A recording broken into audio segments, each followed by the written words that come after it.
My wife left for a weekend trip, leaving me alone with our son, who had been paralyzed for 10 years. The moment she pulled out of the driveway, I heard a sound that defied all logic. My son was standing at the top of the stairs. I dropped my coffee. I reached for my phone to call for help, but he grabbed my wrist with a strength he was not supposed to have. "Dad, we need to get out of this house right now. Before I continue, please hit the like button and subscribe to the channel if you believe in the power of truth." My name is George Miller. I am 65, a retired civil engineer. I deal in concrete facts, math, and load-bearing walls. I do not believe in miracles. But on a quiet Friday morning, everything I thought I knew about my life, my marriage, and my reality was torn to pieces. At exactly 8:05, my wife Eleanor left for Lake Geneva in her white sedan. I stood in our kitchen in the Chicago suburbs, listening to the hum of the refrigerator. For 10 years, our house operated on a strict routine. A car crash left Leo paralyzed from the waist down at 18, right before college. Eleanor, my second wife, took over his care completely. I worked myself to the bone to pay the medical bills. I was pouring black coffee, enjoying the rare silence, when I heard heavy, unsteady footsteps coming from the second floor. Wood expanding in the heat? No, the rhythm was too deliberate, too human, moving toward the stairs. I looked up and saw Leo standing at the top of the stairs. My 28-year-old son, who had not walked in 10 years, was gripping the banister. He was drenched in sweat, his legs shaking violently under his own weight.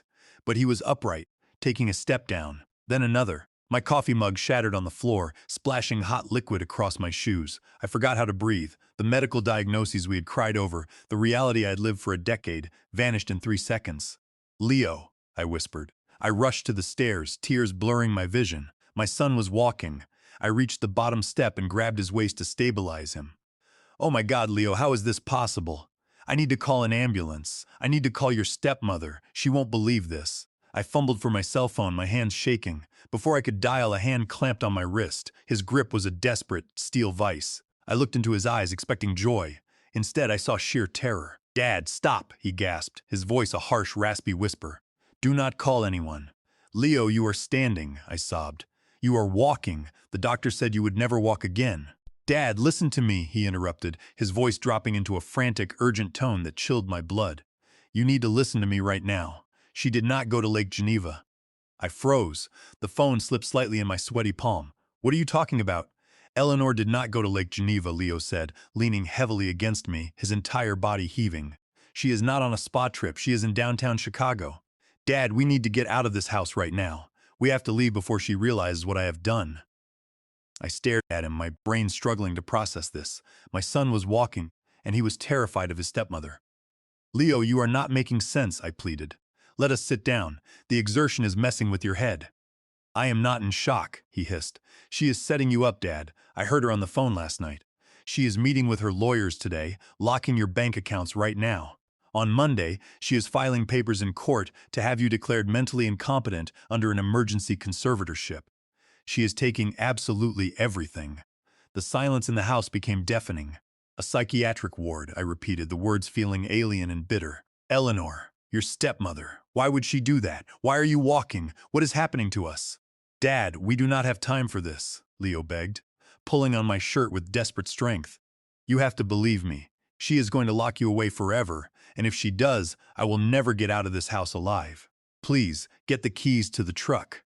I wanted to tell him he was hallucinating, that the woman I had loved and provided for would never do something so monstrous. Then my phone buzzed. It was a text from my bank. It read, "Urgent security alert. Your primary checking account access has been revoked due to suspicious activity. Please contact your branch administrator immediately." A cold, heavy dread settled deep in my stomach. The kind of dread that tells you the ground you are standing on is a lie. I looked at the shattered coffee mug on the floor. The dark liquid was seeping into the wood. It was a metaphor for my entire life. I looked at Leo, my paralyzed son standing on his own feet, begging me to save us. I slipped the phone into my pocket. My hands stopped shaking. The confusion vanished, replaced by the calculating mind of an engineer. The building was collapsing, and there was only one exit. "Grab my shoulder, son," I said, my voice completely steady. "We are going to the garage. We are leaving right now." I wrapped my arm around Leo's trembling waist. We stumbled through the hallway. The house felt like a cage. Every expensive piece of furniture was paid for by the grand, evil illusion of my son's broken spine. We reached the garage door. Leo was breathing hard, covered in cold sweat. I punched the security code. The deadbolt clicked open, and we stepped into the dim garage. The custom handicap van sat in the center, an $80,000 monument to the lie Eleanor had built for a decade. I opened the door and lifted my exhausted son inside. Leo collapsed against the leather seat. I ran to the driver's side, climbed in, and pushed the engine start button. The engine cranked loudly but did not turn over. I pushed it a second time. Nothing happened. A dry, hollow sputtering sound echoed in the garage. My analytical engineering mind instantly categorized the mechanical sound. It was not a simple dead battery. It was a complete and total ignition failure. I jumped out of the van's driver's seat and popped the hood. Shaking, I grabbed a flashlight from my workbench and shone the beam onto the engine. My breath caught in my throat. The spark plugs were completely gone. The connection wires dangled uselessly against the cold metal block. This was not a mechanical failure. It was deliberate, calculated sabotage. Eleanor had disabled the van right before she left. She knew Leo could not walk, let alone drive my normal car, and she wanted to make sure I could not take him anywhere if I panicked and tried to run. She had trapped us inside our own home. A sudden surge of pure fury washed over me. I slammed the hood shut, the loud bang echoing in the quiet space. I looked across the garage at the far corner where my old Ford pickup truck sat. It was covered under a thick canvas tarp, neglected for 10 years because Eleanor hated the sight of it. I had not driven it a single mile since the day of Leo's accident. I had bought that truck when Leo was 14. It was a rust-beat-up project vehicle we planned to rebuild together. We spent countless weekends in this very garage, grease on our hands, teaching him how engines worked. It was supposed to be his first car when he turned 16, a symbol of his independence. But the accident shattered that dream, and the truck was pushed to the corner, left to gather dust. Now, it was our only hope. I ran over and yanked the heavy tarp off, sending a choking cloud of dust into the air. The doors were locked, and the keys were secured inside the house in a safe I did not have the combination for. I did not have time to search. I grabbed a heavy steel wrench from the tool wall, wrapped my winter jacket around my fist, and smashed the driver's side window. Sharp glass shattered across the concrete. I reached inside, unlocked the door, and swept the broken glass off the worn vinyl seat. "Leo, get in," I called out. My son dragged his trembling body across the garage floor, fighting for every inch of movement, and climbed slowly into the passenger seat. He collapsed against the backrest, his chest heaving, his face pale and slick with sweat. I slid into the driver's seat. Without the key, I had to hotwire the truck. My hands moved on muscle memory and decades of engineering experience. I ripped away the plastic steering column cover, located the ignition harness, and pulled out the thick red battery wire and the yellow starter wire. I stripped the protective plastic ends with my teeth and twisted the copper strands together. The dashboard lights flickered to life. I struck the final ignition wire against the copper base. Yellow sparks flew, and the old engine sputtered, coughed, and then roared to life. I threw the truck into reverse and hit the garage door opener on the visor.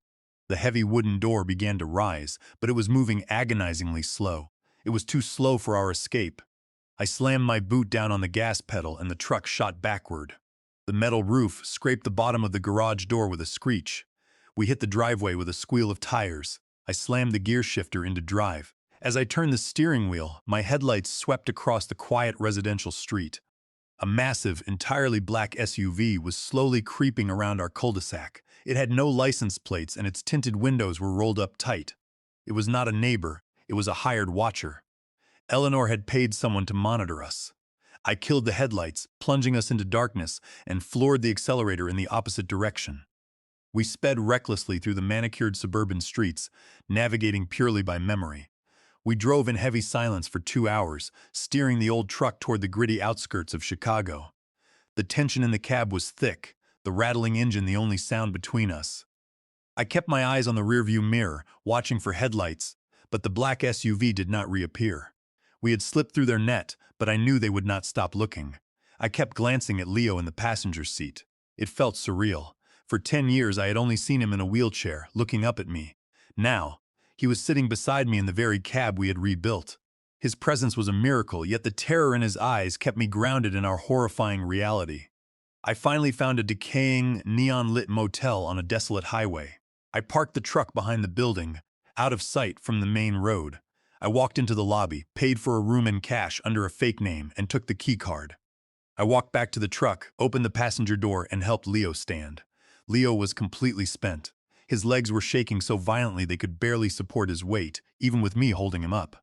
We walked slowly, step by agonizing step, toward the motel room.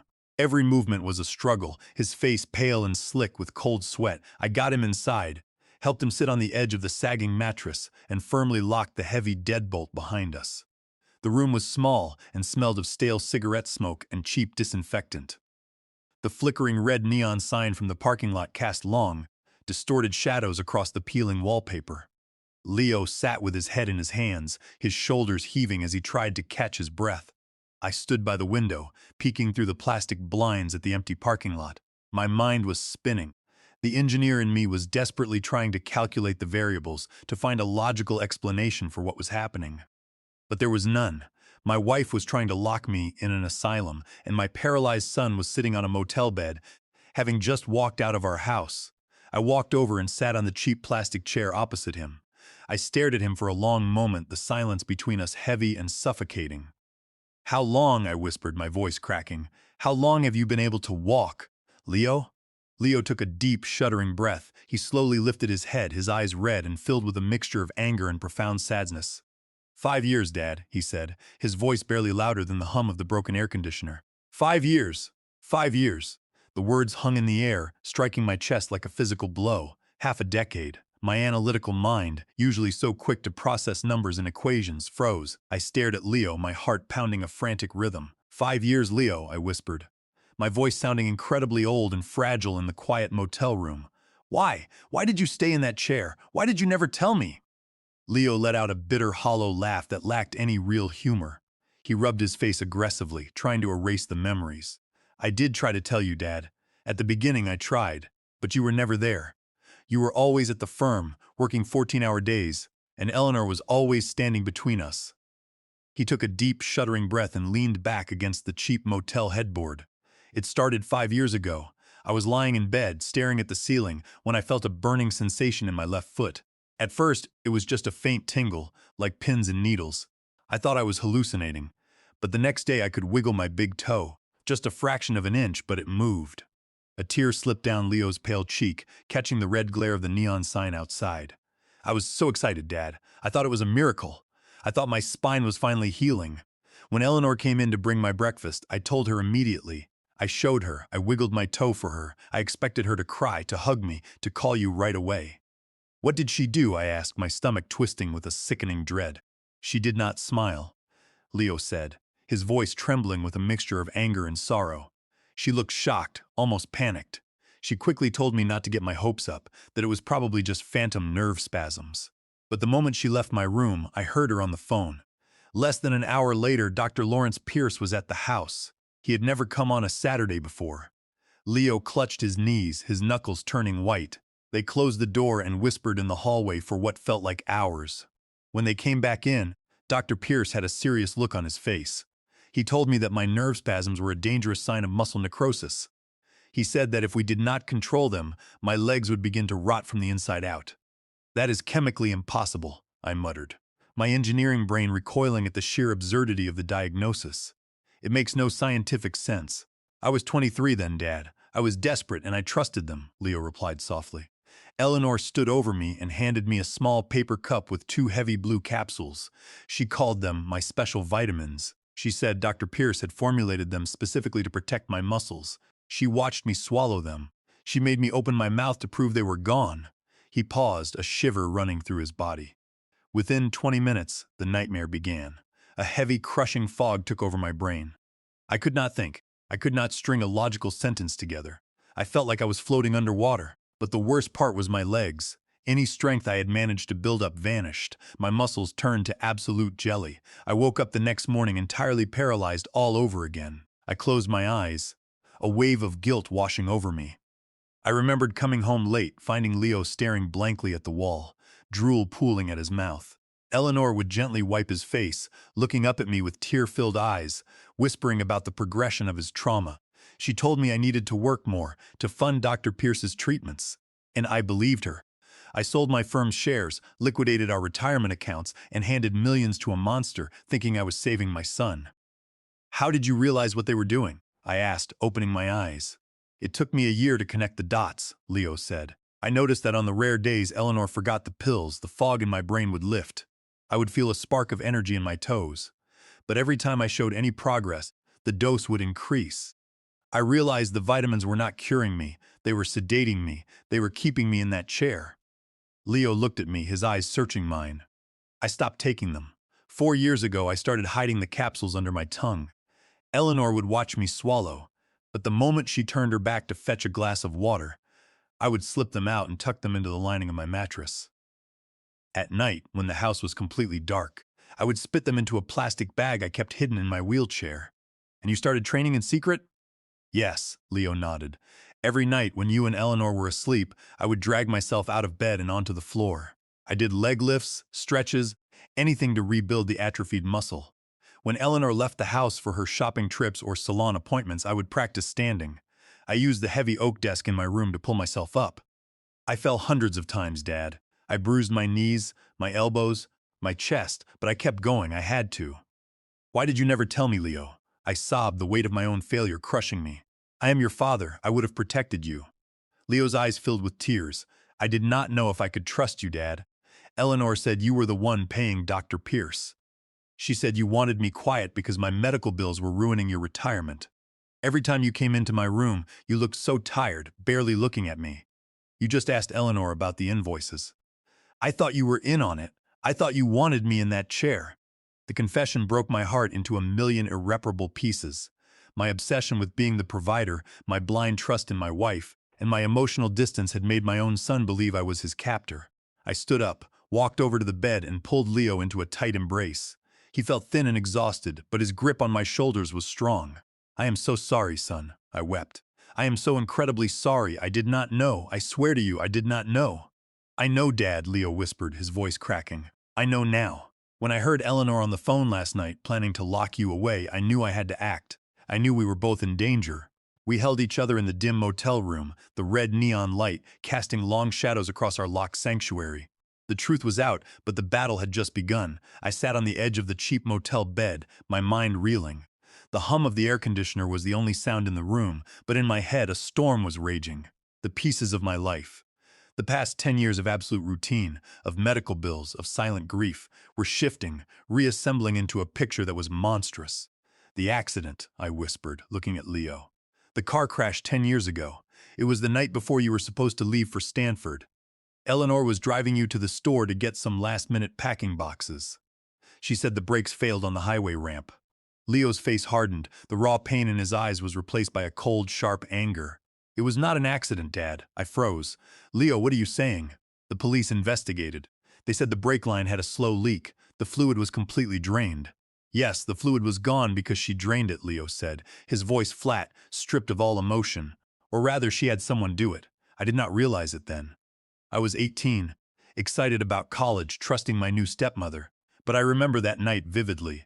It was a hot, humid August evening. Yet when Eleanor got into the car, she was wearing a thick, heavy woolen scarf wrapped tightly around her neck. My engineering brain, always looking for anomalies, immediately latched onto the detail.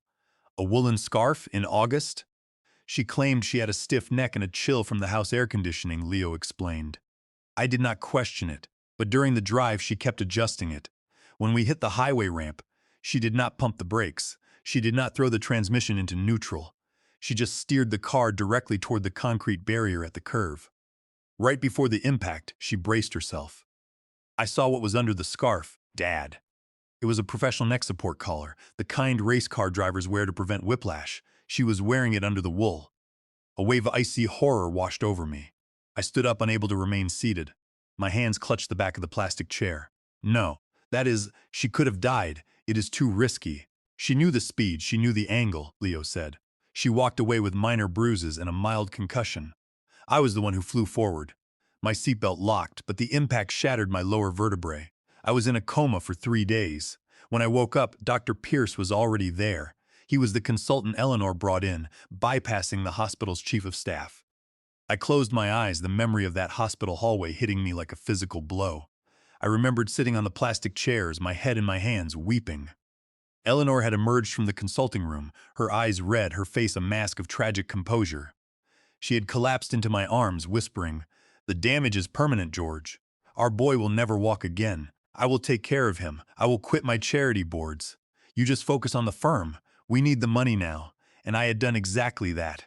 I had thrown myself into my work, using my grief as fuel to run my engineering company, completely trusting her to manage Leo's medical care. "Why would she do that?" I asked, my voice trembling.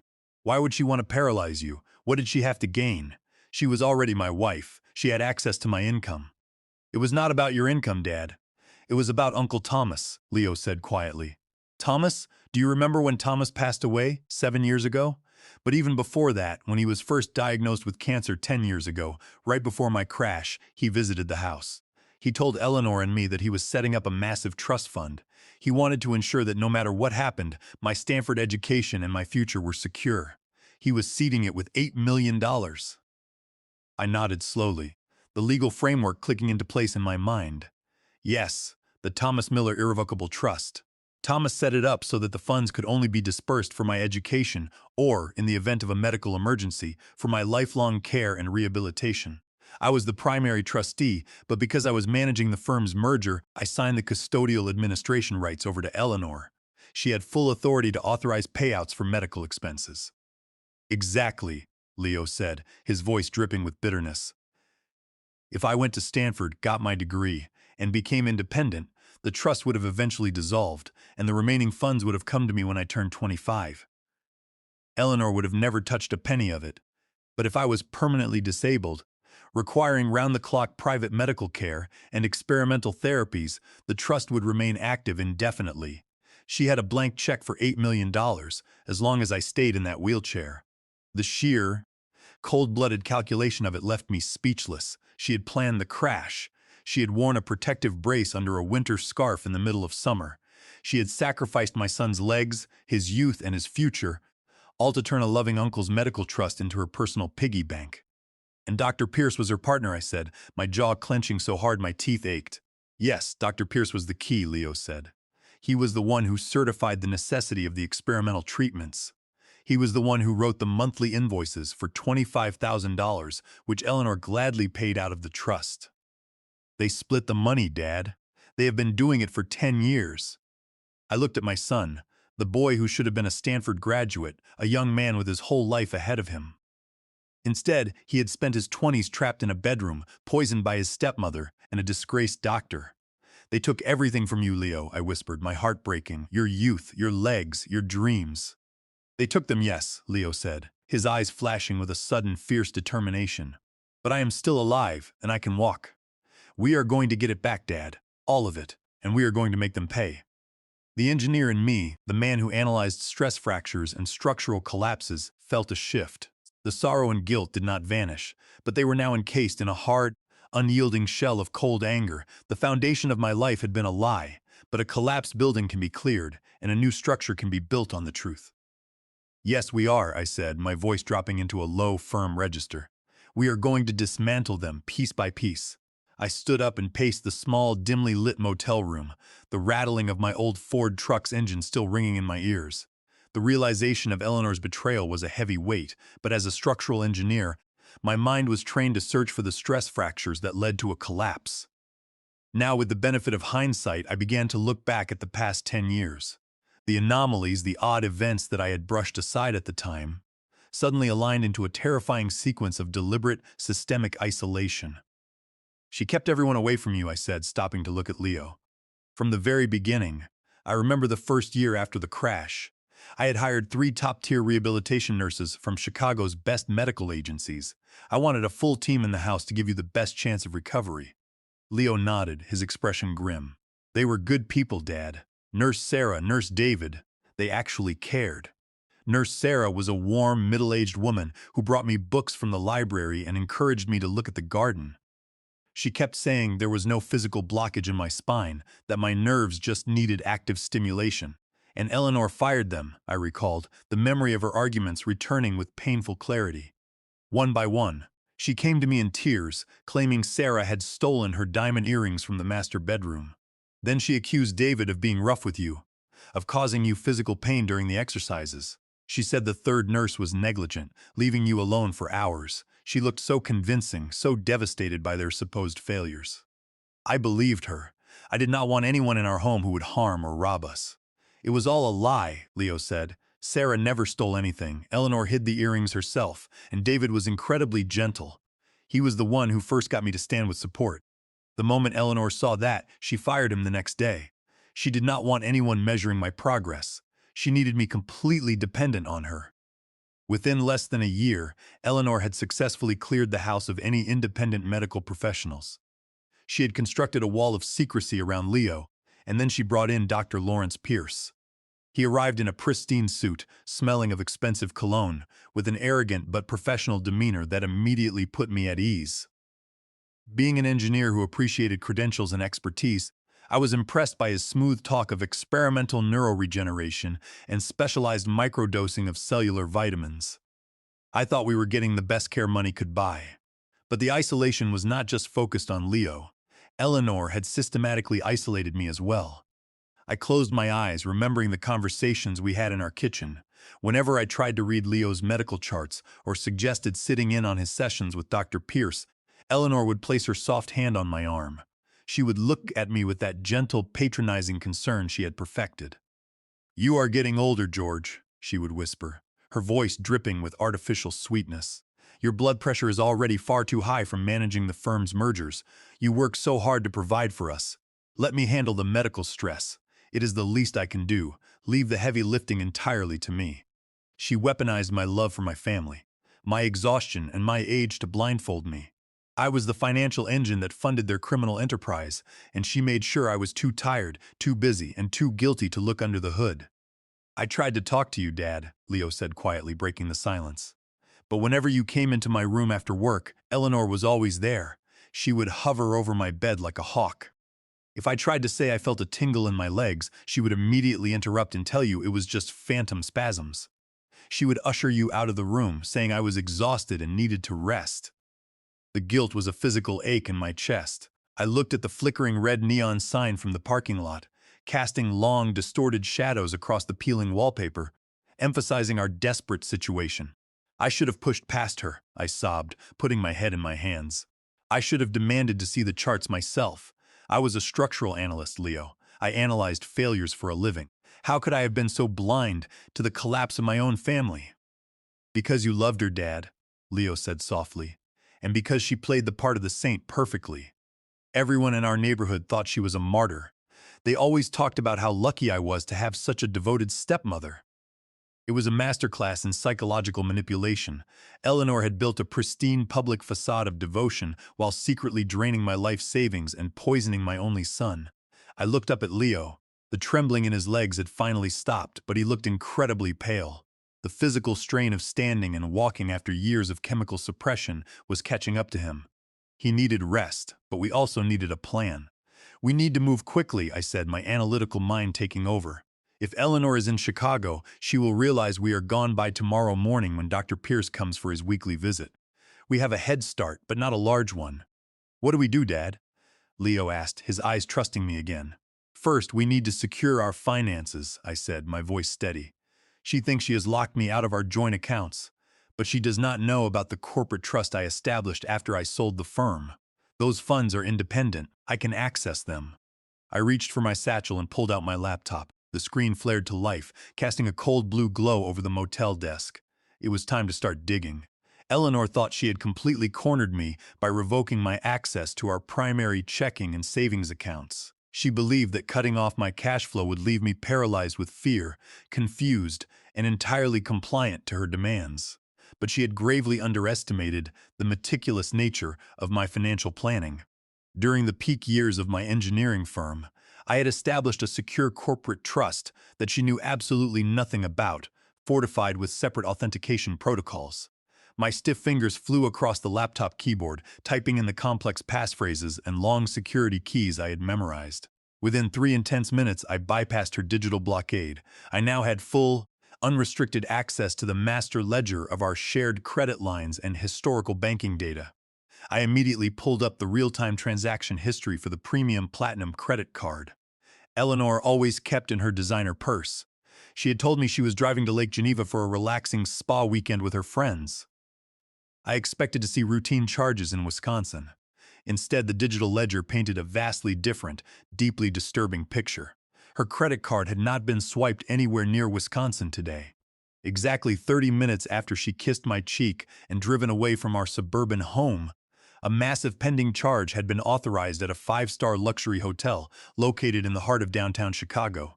She was staying at the Peninsula Hotel, right off Michigan Avenue. She had never even left the city limits. I scrolled further down the screen, my jaw clenching. Following the hotel deposit, there was a rapid string of massive purchases at high-end boutiques along the famous Magnificent Mile. She had spent $12,000 at a luxury jeweler and another $8,000 at an exclusive designer clothing retailer, all within a span of 4 hours. She was not on a spa trip. She was actively celebrating. She was spending my hard-earned money on a shopping spree while setting the legal stage to have me permanently locked inside a psychiatric facility. I stared at the screen, letting the magnitude of her deception settle into my mind. The truth acted like a piercing spotlight, illuminating the dark corners of the past 10 years. "Leo," I said, turning the laptop screen toward him. "She is at the Peninsula Hotel in downtown Chicago. She has spent $20,000 in the last few hours on jewelry and clothes. She is celebrating, Leo. She thinks she has already won." Leo leaned forward, staring at the bright screen. The blue light reflected in his eyes, highlighting the deep hollows of his cheeks. "She has been planning this for months, Dad. Ever since she realized the trust fund was getting low. She knew she needed a new source of money, and your personal assets were the only thing left." "But my personal assets are protected," I said, my analytical mind tracing the legal boundaries. "My private investment portfolios, my commercial real estate holdings, and the equity in our home total roughly $4 million.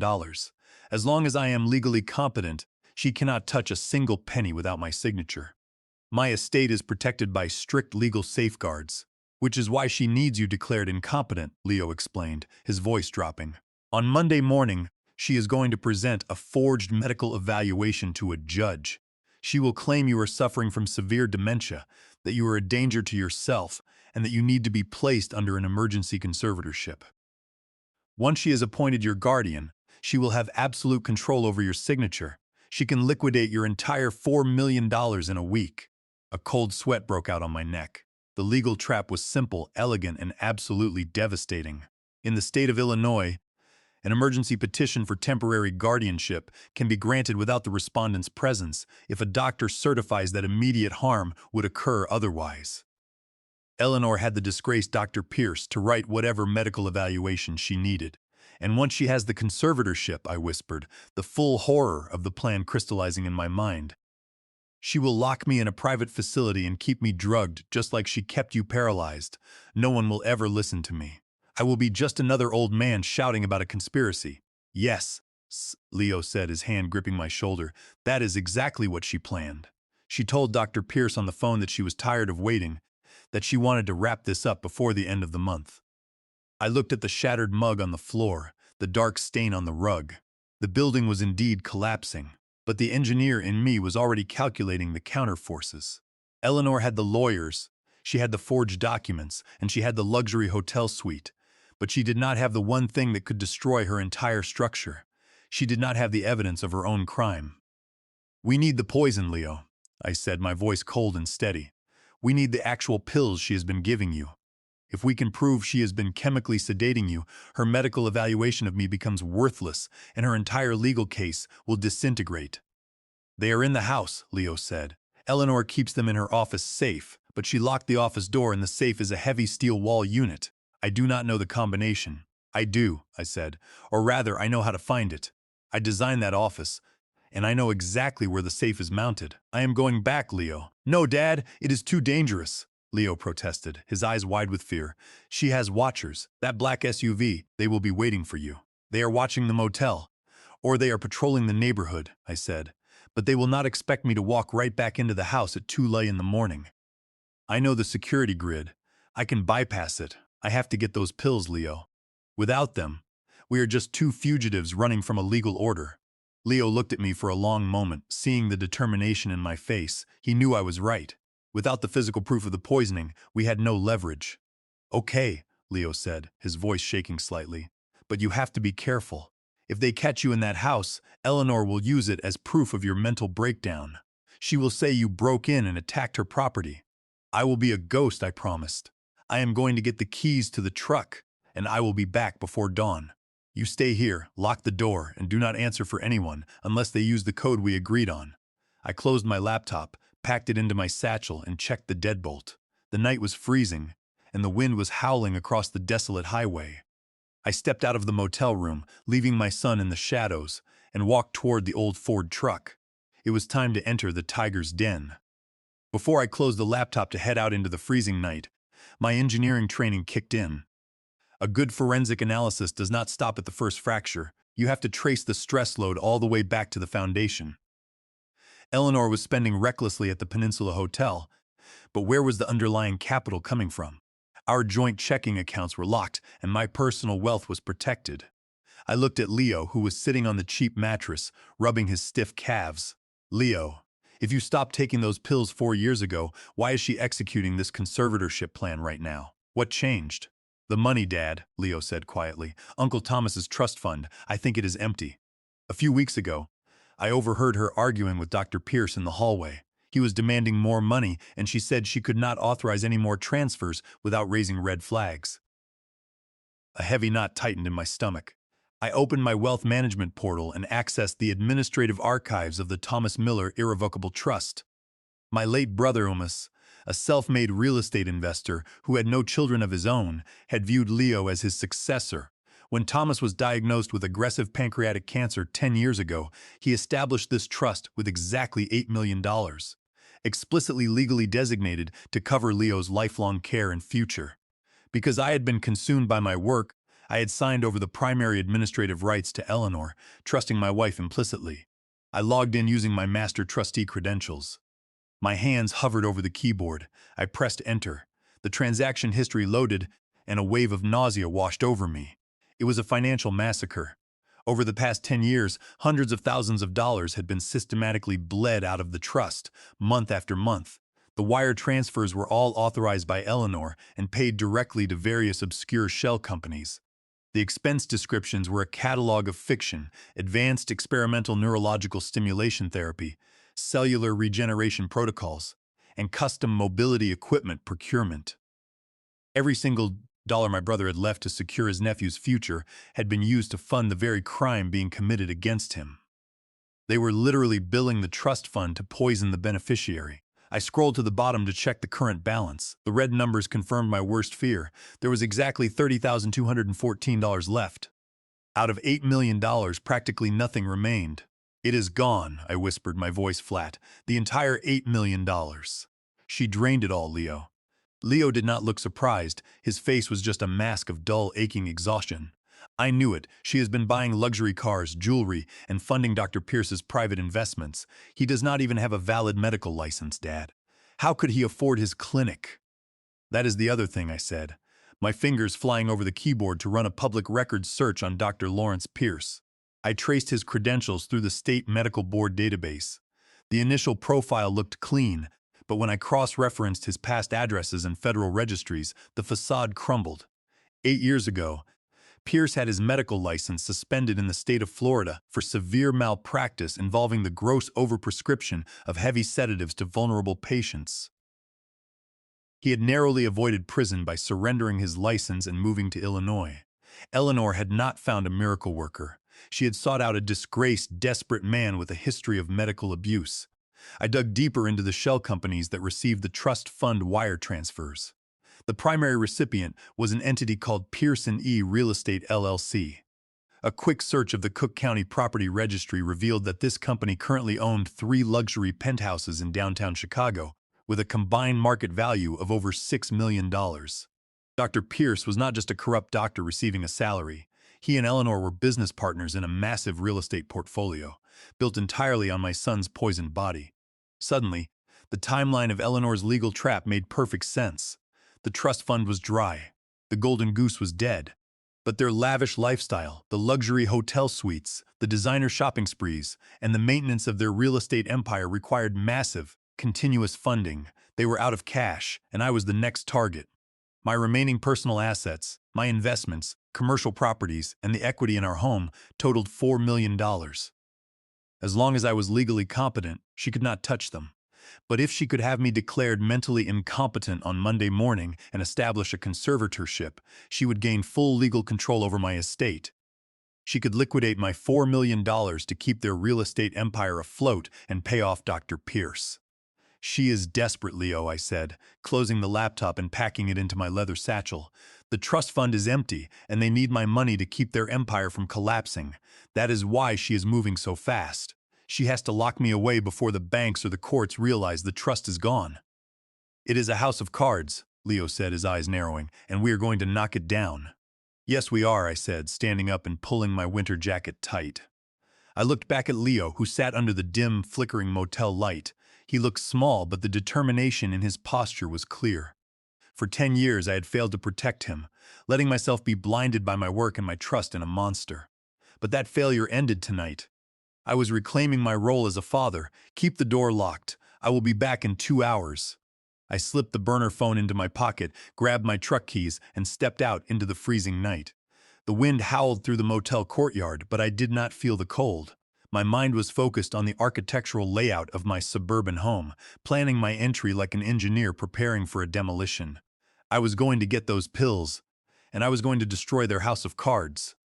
I drove my old, rattling Ford pickup truck back toward our affluent suburb of Hinsdale, my racing mind entirely focused on the critical task ahead. The winding residential streets were empty at exactly 2:00 in the morning, bathed in the artificial pale yellow glow of the streetlights. The quiet was eerie, a stark contrast to the storm raging inside me. I was driving back to the place I had called home, but it no longer felt like a sanctuary. It felt like a crime scene. I parked the heavy truck 3 blocks away, not wanting to trigger the motion-activated security cameras mounted above our wide paved driveway.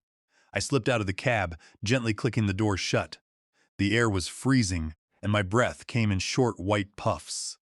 I walked silently and carefully through the damp grass of the neighboring yards, keeping to the shadows of the towering oak trees. As I approached my property, the large brick home looked dark and menacing. It was a monument to the lie Eleanor had constructed over the last decade. I successfully bypassed the main exterior alarm system by accessing the secondary utility box hidden behind the dense, overgrown rhododendron bushes near the side gate. I had designed and installed this security grid myself 5 years ago, which meant I knew exactly how to temporarily blind the exterior sensors without sending a silent panic signal to the monitoring station. My hands, cold and stiff, worked quickly, disconnecting the specific wiring harnesses in the correct order. With the sensors disabled, I slipped through the side gate and walked along the stone path to the back patio. I reached the heavy glass sliding doors and pulled a thin, sturdy plastic card from my pocket. Slipping it between the weather stripping, I popped the latch with a soft click. I stepped quietly into the cavernous, silent kitchen. The house felt cold and empty, the air heavy with the scent of lavender furniture polish. Eleanor favored. I navigated the dark, familiar hallways purely by physical memory. I knew exactly which imported oak floorboards naturally squeaked and which ones were structurally silent. I moved with agonizing slowness, my heart pounding a frantic rhythm against my ribs, until I reached the heavy, solid mahogany door of Eleanor's private home office. She always kept it locked. It was her private sanctuary, a room where she spent hours managing the household accounts. I pulled a thin steel tension wrench and a small pick from my pocket. As a structural engineer, I had spent decades calibrating delicate instruments, and lockpicking was a skill I had picked up early in my career for accessing secured industrial sites. I inserted the tools, feeling the pins of the lock, and turned. Within 40 seconds, the brass lock clicked open. I slipped inside the dark office and closed the door behind me. I turned on my tactical flashlight, keeping the beam focused and low to avoid casting light through the windows. The bright circle of light swept across her glass desk. I started searching for the actual pills she had used to poison Leo. I checked the desk drawers first, sliding them open one by one. They were filled with mundane office supplies, designer stationery, and catalogs from high-end boutiques. I checked the wooden filing cabinet, but it contained only utility bills and tax documents. I stood in the center of the dark room, thinking like an engineer. If I were Eleanor hiding highly illegal pharmaceuticals and forged legal documents, I would not leave them in a drawer. I would want them secured. I turned my flashlight toward the walls, studying the architecture of the room. My eyes landed on a large, expensive oil painting of a Venetian canal, hanging perfectly centered on the far wall. The positioning was slightly off from the room's load-bearing columns. I walked over, grabbed the sides of the heavy ornate frame, and lifted it off its hooks. Behind it, flush-mounted into the drywall, was a heavy steel wall safe. It was an older, mechanical combination model. My breath caught. I did not have the access code. But this safe was a mechanical system, and mechanical systems had physical properties. The rotating dial was connected to a series of internal brass wheels, and as they turned, they scraped against each other. I reached into my satchel and pulled out a medical stethoscope I had purchased at a 24-hour pharmacy on my drive back. I placed the cold chest piece directly against the steel door, next to the combination dial. I pressed the rubber earpieces into my ears, closed my eyes, and began to turn the metal dial agonizingly slowly to the left. The silence in the room was absolute, broken only by my heaving chest. I listened. Click, it was a tiny metallic sound, barely audible, but to my stethoscope it was a thunderclap. The first tumbler had dropped. I immediately reversed the rotation, listening for the delicate friction of brass against steel. The second tumbler dropped. I turned the dial to the right, my fingers sensitive to the slight resistance of the mechanism. The third tumbler dropped. I grabbed the heavy handle and pulled down. With a heavy, satisfying metallic clank, the safe door swung open. I shone the flashlight inside. There, sitting on the steel shelf, were 4 unmarked plastic bottles filled with blue capsules.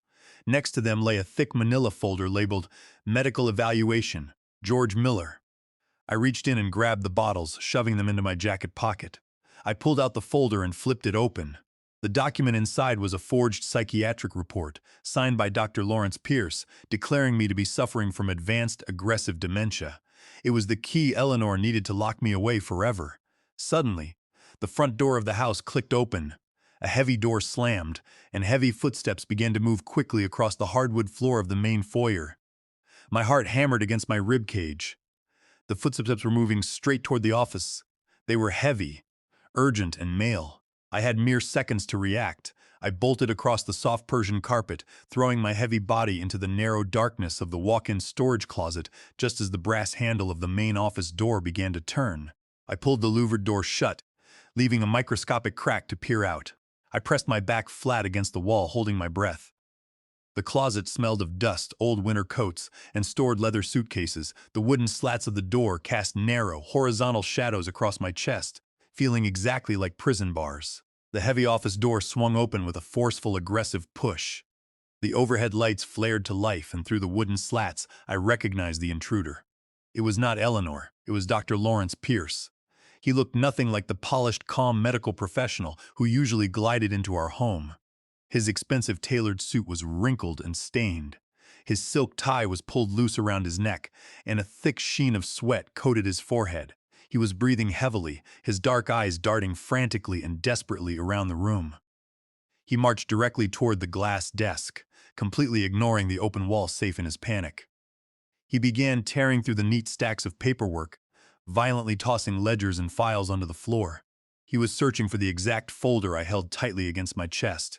He cursed loudly, a sharp, venomous sound. He slammed his fist against the desk, pacing like a trapped animal.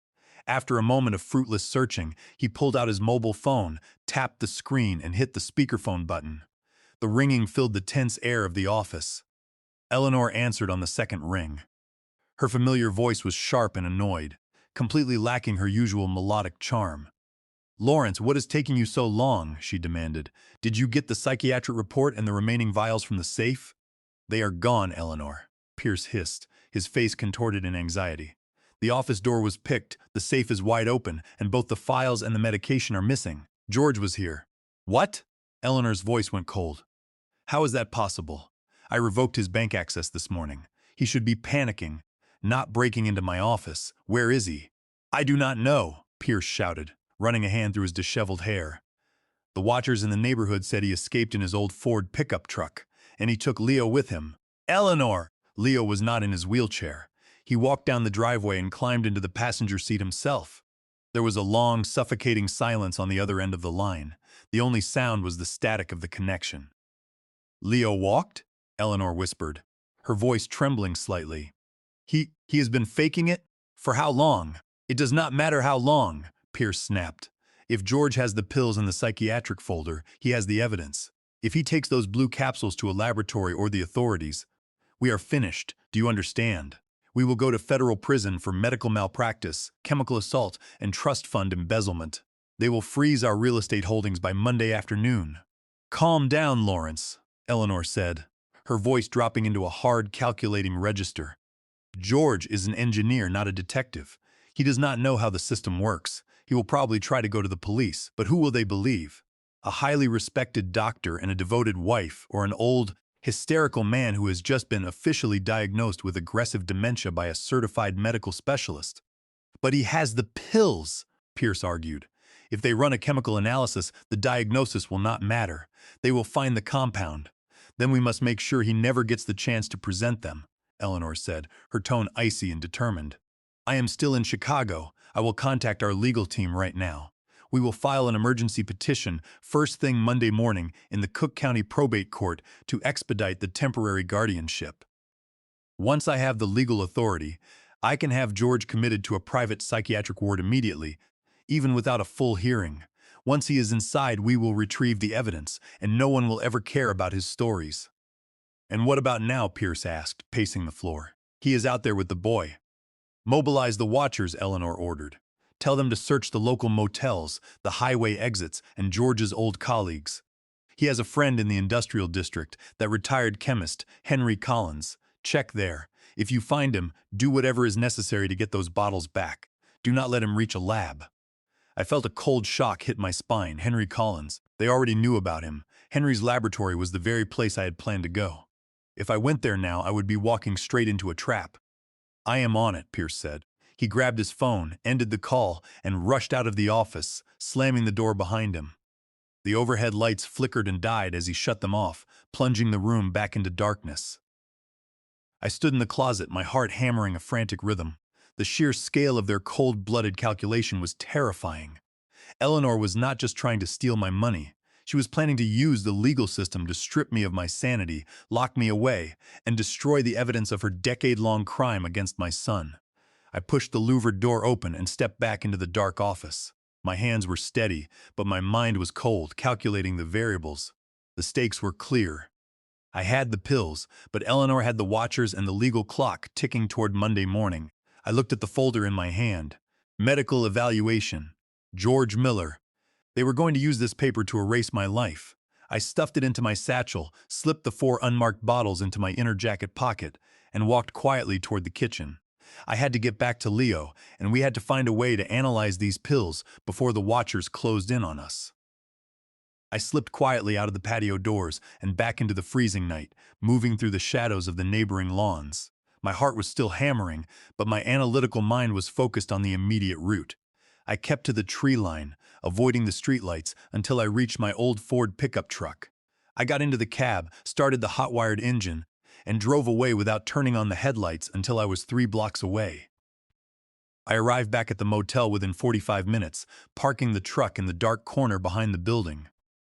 I walked quickly to our room, tapped the secret code on the wood, and Leo opened the door immediately. He looked exhausted, but his eyes were wide with tension. "Did you get them?"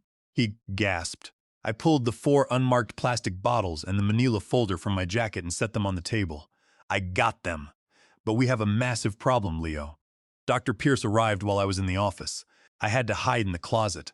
I overheard him on the phone with Eleanor. They know we escaped, and they know about Henry Collins.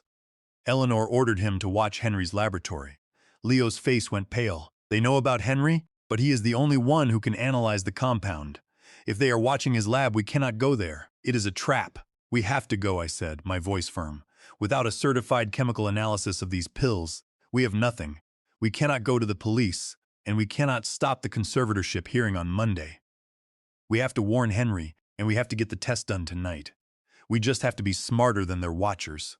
I pulled out the prepaid burner phone I had purchased earlier. I dialed Henry's private number, the unlisted line he kept for close colleagues. Henry Collins answered on the 3rd ring, his voice raspy and tired. "Collins." "Henry, it is George Miller," I said, keeping my voice low.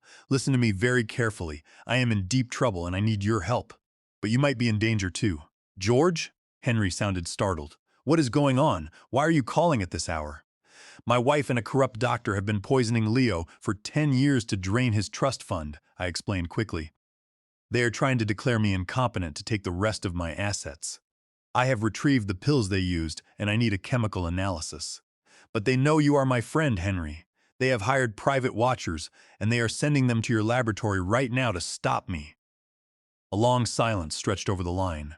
Henry was a brilliant chemist, a retired colleague who had worked with me on several industrial forensics cases. He was a man of science, but he was also fiercely loyal. Poisoning Leo? Henry whispered, shock clear in his voice.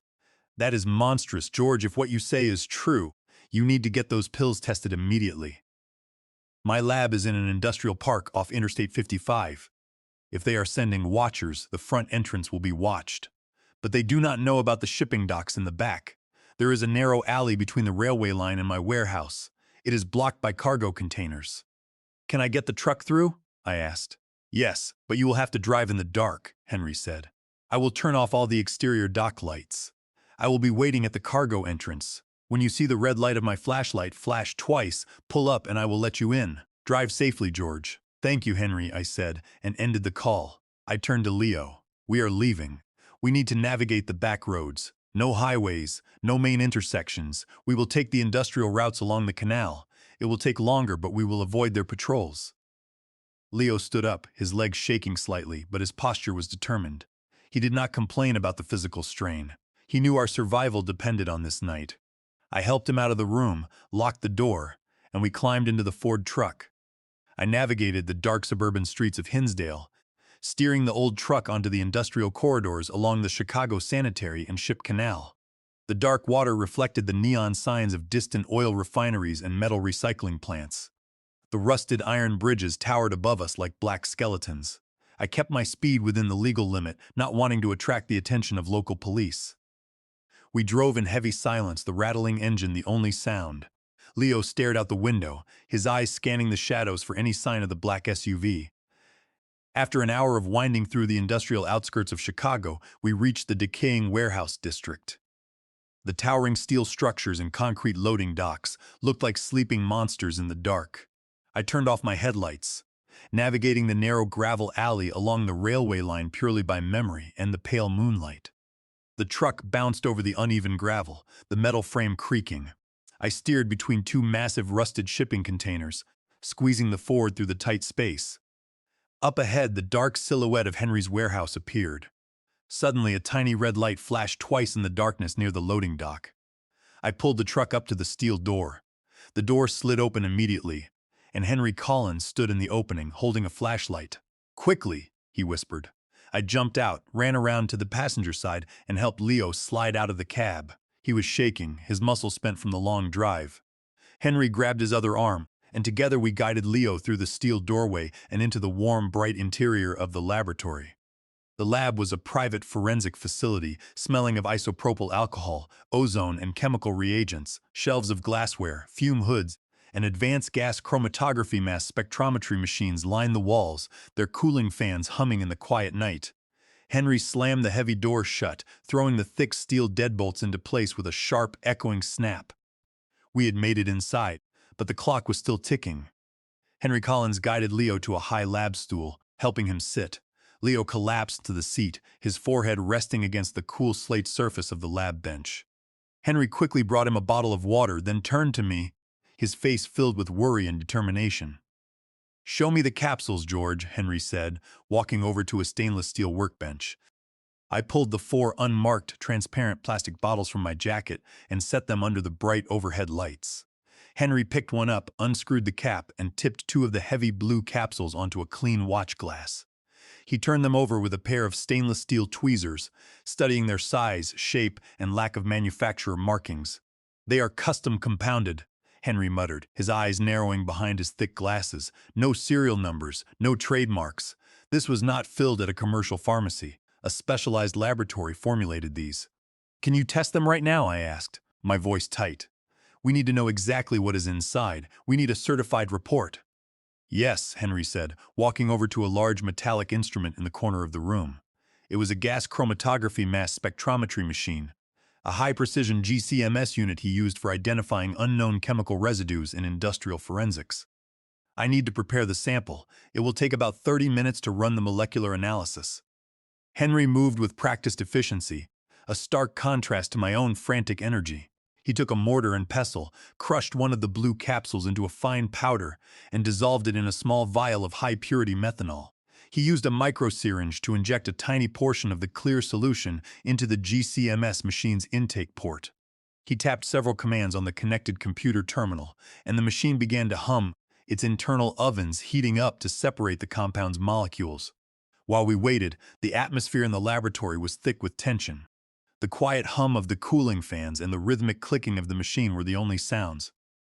I paced the floor, my hands clenched in my pockets. Leo sat silently on the stool, staring at the water bottle, his shoulders heaving slightly. Henry poured us 3 cups of black coffee, but none of us drank.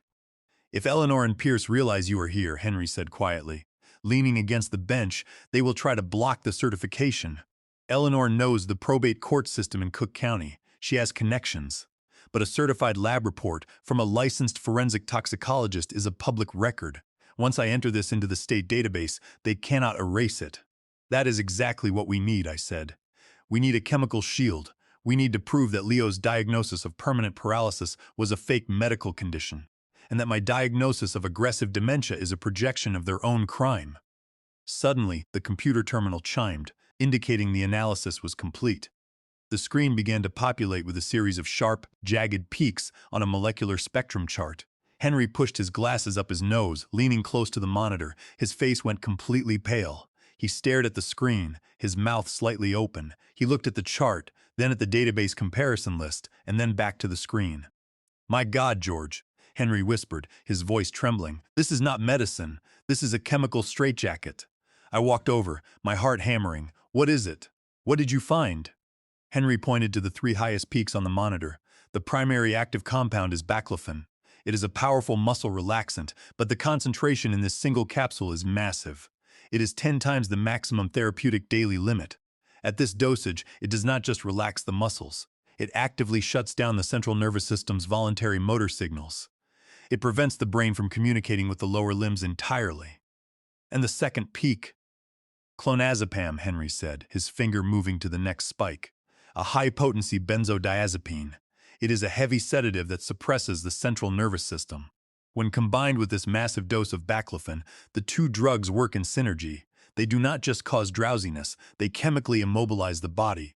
It turns the patient's limbs to lead, making movement physically impossible. It is a chemical paralysis." "But what about the nerve damage?" Leo asked, his voice raw. "The burning sensation, the spasms?" Henry's eyes filled with a deep, profound horror as he looked at my son. "That is the 3rd peak, Leo. It is a synthetic neurotoxin compound that mimics the molecular structure of tetrodotoxin. It is a sodium channel blocker in microdoses. It actively attacks the myelin sheath of the motor nerves. It does not kill you in these doses, but it causes severe, persistent peripheral neuropathy, the exact symptoms of multiple sclerosis or a severed spinal cord." Henry slammed his hand against the desk. "They were actively destroying your nervous system, Leo. If you had kept taking these pills every night for 10 years, the chemical damage would have eventually become permanent. Your muscles would have atrophied, and your nerves would have rotted. They were trying to make the lie a reality." A cold, pure fury washed over me, so hot it felt like ice. I looked at Leo, the boy who had spent a decade in a wheelchair, faking his paralysis for 5 years just to stay alive, spitting out the very poison his stepmother forced down his throat. She was murdering him. I spoke the words aloud, and they felt like lead. A slow, legal murder, draining his trust fund to pay for the poison. "Yes," Henry said, his voice hard. "And she was going to do the same to you, George. If she got up the conservatorship on Monday, Dr. Pierce would have prescribed you a similar compound, customized to mimic aggressive dementia. You would have been chemically lobotomized within a month." Henry sat at the terminal, his fingers flying over the keyboard. "I am generating the official, certified forensic toxicology report. I am signing it with my state license credentials and uploading it directly to the Cook County Medical Registry. Once it is in the system, it is legally binding. No judge in Illinois can ignore it." The printer began to hum, spitting out a thick document. Henry pulled the warm pages from the tray, stamped them with his official red seal, and signed the bottom with a black pen. He handed the document to me. "Here is your weapon, George," Henry said, his eyes meeting mine. "Now go and tear their house of cards down." Holding the warm forensic toxicology report tightly in my hand, I walked out of Henry's laboratory. Leo was exhausted, but the look of terror in his eyes had been replaced by a quiet, determined steel. We climbed back into the Ford truck and I threw it into gear. We had our scientific weapon. Now we needed our legal armor. I drove toward the affluent gated communities of the North Shore. I was heading to the private residence of Charles Fletcher, my corporate attorney and a close family friend. Charles was a brilliant, fiercely loyal legal strategist who had protected my engineering firm from corporate lawsuits for over 20 years. He was the only man I trusted to navigate the legal trap Eleanor had built. I parked the truck in his pristine driveway and walked up the stone steps. I did not care if I woke up the neighborhood. I pounded my fist against the heavy oak front door, the solid wood vibrating under my knuckles. After 3 long minutes, the door jerked open. Charles stood there in a silk bathrobe, his gray hair disheveled and his face flushed with sleep-deprived annoyance. "George, are you completely out of your mind? Do you have any idea what time it is? We do not have time to sleep." "Charles," I said, pushing past him into the grand marble foyer. "I need your mind, and I need it right now. Eleanor and a disgraced doctor have been poisoning Leo for 10 years, and they are filing papers on Monday morning to lock me in an asylum." Charles's annoyance instantly vanished, replaced by the sharp, focused look of a veteran trial lawyer. "Poisoning Leo? Lock you away?" George explained. He led us into his private study. The room was grand, with floor-to-ceiling mahogany bookshelves packed with leather-bound legal volumes and a green banker's lamp casting a warm glow over a heavy leather desk. I helped Leo sit, and we sat down opposite Charles. I laid the folder containing the forged psychiatric evaluation on his desk, and next to it I placed Henry Collins' certified toxicology report, bearing the red forensic seal. "Read these," I said. For 15 minutes, the only sound in the study was the rustling of paper. Charles read the document slowly, his eyes darting across the text, his brow clenching deeper with every page. "My God, George," Charles said, looking up, his face grim. "This evaluation, it is a complete fabrication. But Pierce has a medical degree, and in a probate court, a judge will take a doctor's signature very seriously. If Eleanor filed this on Monday, she would have had a temporary guardianship by noon. You would have been committed before the week ended." "But look at the toxicology report," I said, pointing to the red seal. "That is the chemical analysis of the vitamins she has been giving Leo. It proves they were chemically sedating him to simulate paralysis, and Pierce is the doctor who prescribed them. His license was suspended in Florida 8 years ago for this exact abuse. This is criminal assault, financial exploitation of a disabled person under Illinois Statute 720, ILCS 51756, and grand theft," Charles said, his voice rising in professional outrage.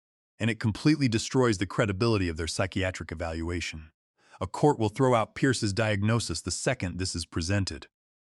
"Can we block her petition?" I asked. "We can do more than block it," Charles said, standing up and walking to his filing cabinet. He pulled out a thick blue folder. "Do you remember the prenuptial agreement you signed with Eleanor 12 years ago? When you married her, you had substantial assets from your firm. I insisted on a strict prenup." I nodded. "I remember, she fought you on the fiduciary breach clause, claiming it showed a lack of trust. And I stood my ground," Charles said with a grim smile.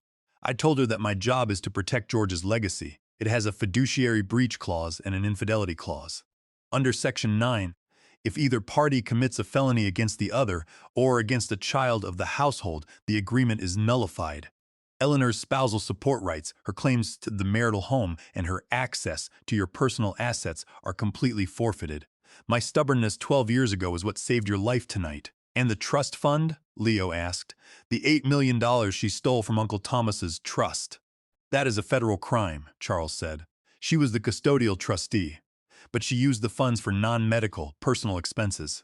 We will file a claim for the dissipation of marital assets under Illinois law, 750 ILCS 5503D. We will demand an accounting of every dollar she spent at the Peninsula Hotel, the designer shops, and the $25,000 monthly transfers she made to Pierce's Real Estate LLC. The court will freeze their 3 penthouses as marital assets to satisfy the debt." Charles closed the folder, his eyes flashing. "We have the chemistry, and we have the contracts. We are going to file an emergency petition for a temporary restraining order the second the duty judge is available on Sunday morning. We will block her from filing the conservatorship, freeze all joint accounts, and protect your estate. But we need to ensure they are arrested, Charles, I said, my voice cold. I do not want them running. If they realize we have the evidence, Pierce will flee the state and Eleanor will hide the assets. We need the police. Charles agreed, grabbing his phone from the desk. I have a favor to call in with Captain Donald Cooper at the Financial Crimes and Special Victims Unit. He is known as the Iron Dog of Cook County Financial Crimes, a detective who hates nothing more than scammers who prey on families. Let me call him right now. I sat back in my chair looking at Leo. The legal framework was locking into place. The stress load was shifting, and the forces of justice were finally aligning in our favor. Eleanor thought she was shopping at the Peninsula Hotel, preparing to lock me in an asylum. But she did not know that the structure she had spent 10 years building was about to be demolished. Charles Fletcher stood by the window of his study, his mobile phone pressed tightly to his ear. The green banker's lamp cast long, sharp shadows across his desk as he waited for the call to connect. I sat in the leather chair, my hands clasped, watching his face. Beside me, Leo sat quietly, his eyes fixed on his attorney. We were waiting for the machinery of the law to mobilize. Donald, it is Charles Fletcher, the lawyer said, his voice dropping into a low, urgent tone. I am sorry to wake you at 4 a.m, but I have a major situation. It involves a massive financial exploitation, chemical assault, and a disgraced doctor you have been tracking. A pause followed as Captain Donald Cooper, the head of Cook County's Financial Crimes Unit, responded. Charles listened, nodding slowly. I have George Miller and his son Leo in my office, Charles continued. We have obtained hard, certified forensic evidence of a 10-year poisoning campaign. George's wife, Eleanor, has been systematically draining an $8 million medical trust fund, funneling the money into a shell company called Pierce & E Real Estate LLC. The accomplice is Dr. Lawrence Pierce, the disgraced neurologist who had his license suspended in Florida. They have used the funds to acquire 3 luxury penthouses in the city. And on Monday morning, Eleanor is filing a forged petition in Cook County Probate Court to have George declared incompetent so they can seize his remaining $4 million. Charles paused, letting the information sink in. The silence in the room was absolute. Then Charles nodded. Yes, we have the certified toxicology report. It is signed by Henry Collins and uploaded to the state database. The compound is a mix of high-dosage baclofen, clonazepam, and a neurotoxin. It was designed to simulate permanent paralysis in Leo, and they were planning to use a similar compound on George. Captain Cooper's voice must have been loud on the other end, because I could hear the sharp, raspy tone of the investigator. He was no longer tired. Cooper is mobilizing a discreet task force, Charles said, looking at me as he hung up. He has been tracking Pierce for months on suspicious real estate transactions, but he lacked the underlying criminal activity to freeze the accounts. Your toxicology report and the trust fund transaction records are the missing pieces of the puzzle. He is contacting the duty judge right now to get emergency arrest warrants for financial exploitation of a disabled person, chemical assault, and grand theft. And the assets? I asked. Can he freeze them before Eleanor realizes what is happening? Yes, Charles said, sitting back at his desk. Cooper is initiating an emergency freeze on all accounts associated with Pierce & E Real Estate LLC, as well as Eleanor's personal and joint accounts. Under the Illinois Adult Protective Services Act, the state has the authority to freeze assets immediately if there is a certified risk of ongoing exploitation. By 5 a.m, their financial pipeline will be completely dry. But they will realize it quickly, Leo said, his eyes narrowing. Eleanor is at the Peninsula Hotel. The moment she tries to pay her bill or check her balance, she will know she is locked out. Dr. Pierce will see the freeze on his corporate accounts. They will panic and run. That is the danger, Charles agreed, leaning forward. If they realize the police are involved, Pierce will flee the state, and Eleanor will hide whatever cash she has. We need to catch them in the act. We need them to walk into a room where they think they have won and where the police are waiting. How do we do that? I asked. Charles looked at me, a cold, calculating smile on his face. We set a trap. We use their own greed against them. Eleanor wants your signature, George. She wants control of your $4 million. If we make her believe that you have broken down, that you are terrified of the court battle, and that you are willing to sign a voluntary guardianship agreement to avoid a public trial, she will walk right into the office. A voluntary guardianship? Yes. Charles explained. Under Illinois law, a respondent can sign a voluntary petition for guardianship, which avoids a formal competency hearing. It gives the guardian immediate control, but it requires the physical presence of both parties and the signing in front of an attorney. I will contact Eleanor's legal team first thing Sunday morning. I will tell them that you returned to my office, confused and exhausted, and that you have agreed to sign the papers on Monday morning at 9 o'clock, right here in my office. Will she believe it? Leo asked. She will, Charles said confidently. Her credit card is frozen, her accounts are locked, and she is desperate for cash. She knows that a contested court battle on Monday will take weeks and raise questions. A voluntary agreement gives her everything she wants immediately. Her greed will blind her to the risk. She and Pierce will show up together to ensure the deal is done. And the police? I asked. Captain Cooper and his team will be waiting in the adjoining conference room, Charles said. The moment she and Pierce walk in and present the forged medical documents for you to sign, they will be arrested on the spot. We will catch them in the act of executing the fraud. I looked at the blue folder on the desk, the prenuptial agreement that protected my legacy. The plan was elegant, simple, and structural. We had identified the load-bearing column of their conspiracy, their desperate need for my money, and we were going to use it to bring their entire house of cards down. I will do it, I said, my voice steady. We set the trap. We let them think they have won. Good, Charles said, standing up. Now both of you need to get some rest. I will handle the legal filings and coordinate with Cooper. You stay at the motel, keep the fort out of sight, and wait for my call. On Monday morning, we end this. Sunday morning arrived with a clear, freezing sky. I stood by the window of our motel room, watching the sun rise over the highway. The burner phone sat silent on the table next to the laptop. I had slept for only 3 hours, my mind constantly running through the details of the trap. At exactly 9 o'clock, the phone vibrated. I picked it up. It was Charles Fletcher. The line is set, George, Charles said, his voice quiet and businesslike. I contacted Eleanor's personal attorney, Arthur Vance, an hour ago. I told him that you had returned to my office late last night, confused, disoriented, and terrified of a public competency trial. I said you were willing to sign a voluntary petition for temporary guardianship to keep the family matters private.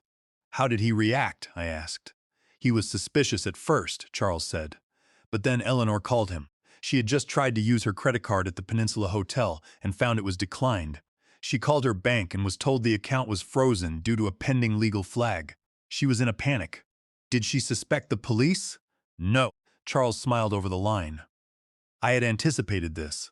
I told Vance that since the emergency petition for guardianship had been drafted and logged into the probate court system on Friday, the banking compliance algorithms automatically flagged and temporarily frozen the joint accounts as a standard protection protocol.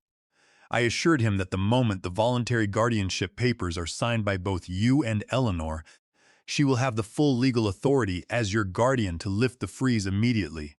I told him it was just an administrative glitch that would resolve itself the second you signed. And she believed it? She fell for it completely, Charles said. Her greed made it easy. She is desperate to unblock the funds to pay her hotel bill and secure Pierce's real estate payments. Vance called me back 10 minutes ago. Eleanor has agreed to the meeting. She and Dr. Lawrence Pierce will be at my office on Monday morning at exactly 9 o'clock. Pierce is coming along to ensure the voluntary medical certification is executed correctly. What about Captain Cooper? Cooper's team is already coordinates, Charles said. He and 3 plainclothes detectives will be positioned in my conference room, which connects to my study through a set of double doors, by 8:30 tomorrow morning. Once Eleanor and Pierce present the forged psychiatric evaluation and attempt to have you sign the voluntary guardianship, they will step in with the warrants. You just need to act the part. Look tired, look compliant, and let them lead the conversation. I can do that, I said. Thank you, Charles. I hung up the phone and looked at Leo, who was watching me from the edge of the bed. We have 24 hours, son, I said. Then it is over. That Sunday passed in a strange, suspended reality. The motel room was quiet, the highway traffic a distant hum. For the first time in 10 years, Leo and I had nothing to do but talk. We spent hours rebuilding the bridge that Eleanor had systematically dismantled. I apologized to him, my voice cracking with emotion. I am so sorry, Leo. I was so consumed by the firm, so obsessed with being the provider, that I let myself be blinded. I handed you over to your captors because I thought my only job was to pay the bills. I failed you as a father. Leo looked at me, his eyes warm and filled with forgiveness. You did not fail me, Dad. You were targeted, just like I was. Eleanor knew exactly how to play you. She knew you would feel guilty about my accident, and she used that guilt to keep you working and distant. I do not blame you. You are here now. You broke me out of that house, and you are fighting for me. That is what matters. His words were a healing balm to a decade-old wound. We talked about the old Ford truck, the weekends we had spent working on it, and the plans he had for the future. He told me that once his legs were fully recovered, he wanted to go back to school. He did not want to study engineering. He wanted to study law. He wanted to protect other vulnerable families from the kind of abuse he had suffered. You will be a brilliant attorney, Leo, I said, pride swelling in my chest. And I will fund every single semester out of our own money, not the trust. Night fell, casting long shadows across our temporary shelter. We ate a simple meal from a nearby diner, locked the deadbolt, and tried to sleep. I lay awake for hours, looking at the ceiling, listening to Leo's steady breathing on the next bed. For 10 years, he had been chemically paralyzed, a prisoner in his own body. Tomorrow he would finally be free. On Monday morning, we woke up at 6 o'clock. I helped Leo dress in a clean shirt we had purchased, and I put on my suit jacket. We looked tired, which was perfect for the role I had to play. We climbed into the old Ford truck and drove toward the North Shore. I parked 2 blocks away from Charles's office building, keeping our vehicle out of sight. We walked slowly, Leo leaning heavily on my shoulder, his steps slow but deliberate. We entered the office building through the rear entrance, taking the service elevator to the 4th floor. Charles was waiting for us. He looked sharp, wearing a dark navy suit, his desk cleared of all documents except for a single manila folder. Cooper is already in the conference room, Charles whispered, pointing to the closed double doors. Eleanor's car just pulled into the parking lot. She is with Pierce. It is time, George. Go sit in the chair and remember, let her do the talking. I walked over to the leather chair opposite Charles's desk, slouched slightly, and let my shoulders drop. I rubbed my eyes to make them look red and tired. Leo stood behind my chair, his hand resting on my shoulder. We were ready. The trap was set and the prey was walking through the door. The grandfather clock in the corner of Charles Fletcher's office ticked rhythmically, the sound heavy in the silence. It was exactly 9 o'clock.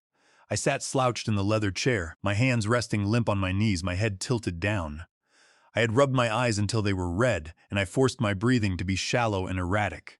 Behind me, Leo stood quietly, his hand resting on my shoulder, his posture tense. The heavy mahogany door opened, and Eleanor walked in.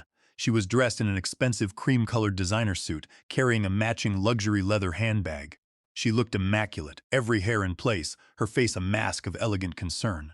But as she entered, her eyes darted quickly around the room, scanning for any threat. Right behind her was Dr. Lawrence Pierce.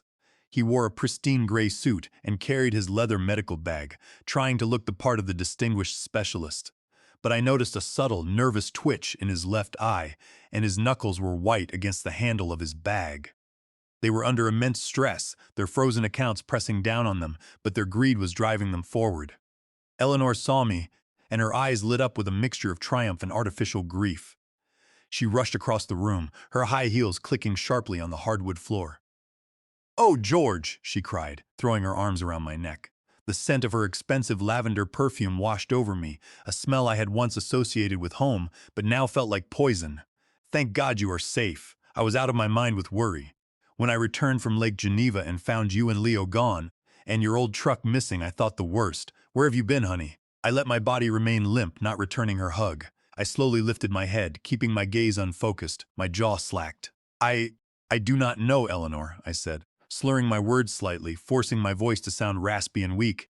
My head, it was so foggy. I woke up in the night and the house felt so cold. I wanted to take Leo for a drive, like we used to, but then I forgot where I was. I ended up at a motel. I could not remember the name of our street. My mind, it keeps slipping, Eleanor. Why are my bank cards not working? The hotel. They said my accounts were locked.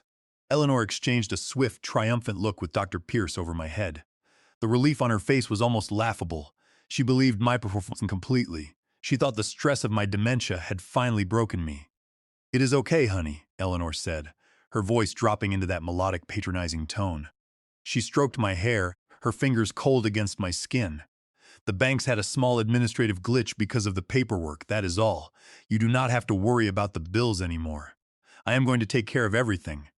Dr. Pierce is here, and we have the papers ready to help you rest. Dr. Pierce stepped forward, setting his leather bag on the corner of Charles's desk. He opened it and pulled out a thick stack of documents.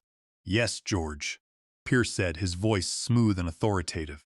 As your personal medical advisor, I have reviewed your cognitive baseline. Your episode this weekend confirms what we feared. The neurological decay is progressing rapidly. You need specialized, round-the-clock care, and you cannot be burdened with managing your estate. It is for your own safety, and for Leo's. I looked at the documents on the desk. On top was the voluntary petition for guardianship, a legal document that would hand Eleanor absolute, unchecked control over my personal and commercial assets, my signature, and my physical custody. Below it was the physician's certification, signed by Pierce, declaring me mentally incompetent. Charles Fletcher sat behind his desk, his expression neutral, his eyes cold and distant. He played the part of the detached corporate attorney perfectly. George, Charles said, his voice flat, if you are willing to sign these papers, we can finalize the guardianship immediately. It will avoid a public trial in the Cook County Probate Court, and we can resolve the banking freeze today. But you must understand that by signing, you are surrendering your legal competency to your wife. I just want the fog to stop, Charles, I whispered, slumping further into the chair. I cannot manage the invoices, the numbers. They do not make sense anymore. Eleanor, you will pay the medical bills, right? You will take care of Leo? Of course I will, honey, Eleanor said, her eyes shining with greed. She reached out and grabbed the pen from Charles's desk. I will take care of absolutely everything. You just need to sign right here at the bottom. Before George signs, Charles interrupted, sliding the documents toward Eleanor and Pierce. We must ensure the execution is legally binding. Eleanor, you must sign the acceptance of guardianship. Dr. Pierce, you must sign the medical certification in my presence as the witnessing attorney. Once both of your signatures are executed, George will sign the voluntary consent.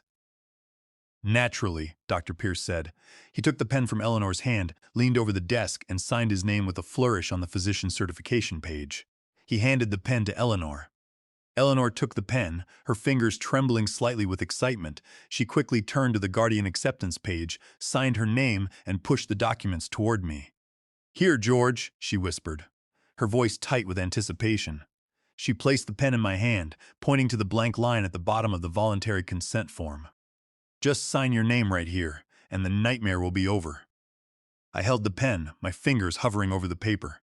I looked at the signatures of the two monsters who had poisoned my son and tried to lock me in an asylum. They had signed their own confession.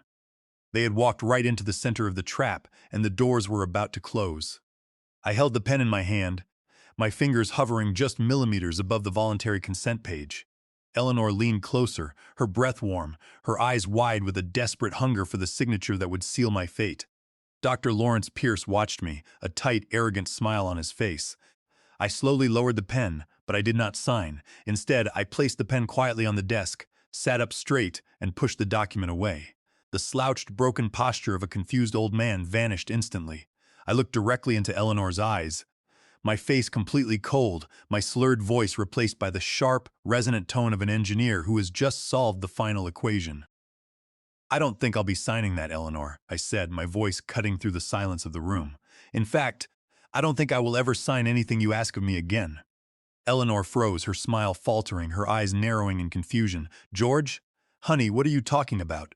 You are having an episode. You are confused. Please, pick up the pen. We need to get you to the clinic. George is in a highly unstable cognitive state, Dr. Pierce said, stepping forward, his voice rising in professional authority.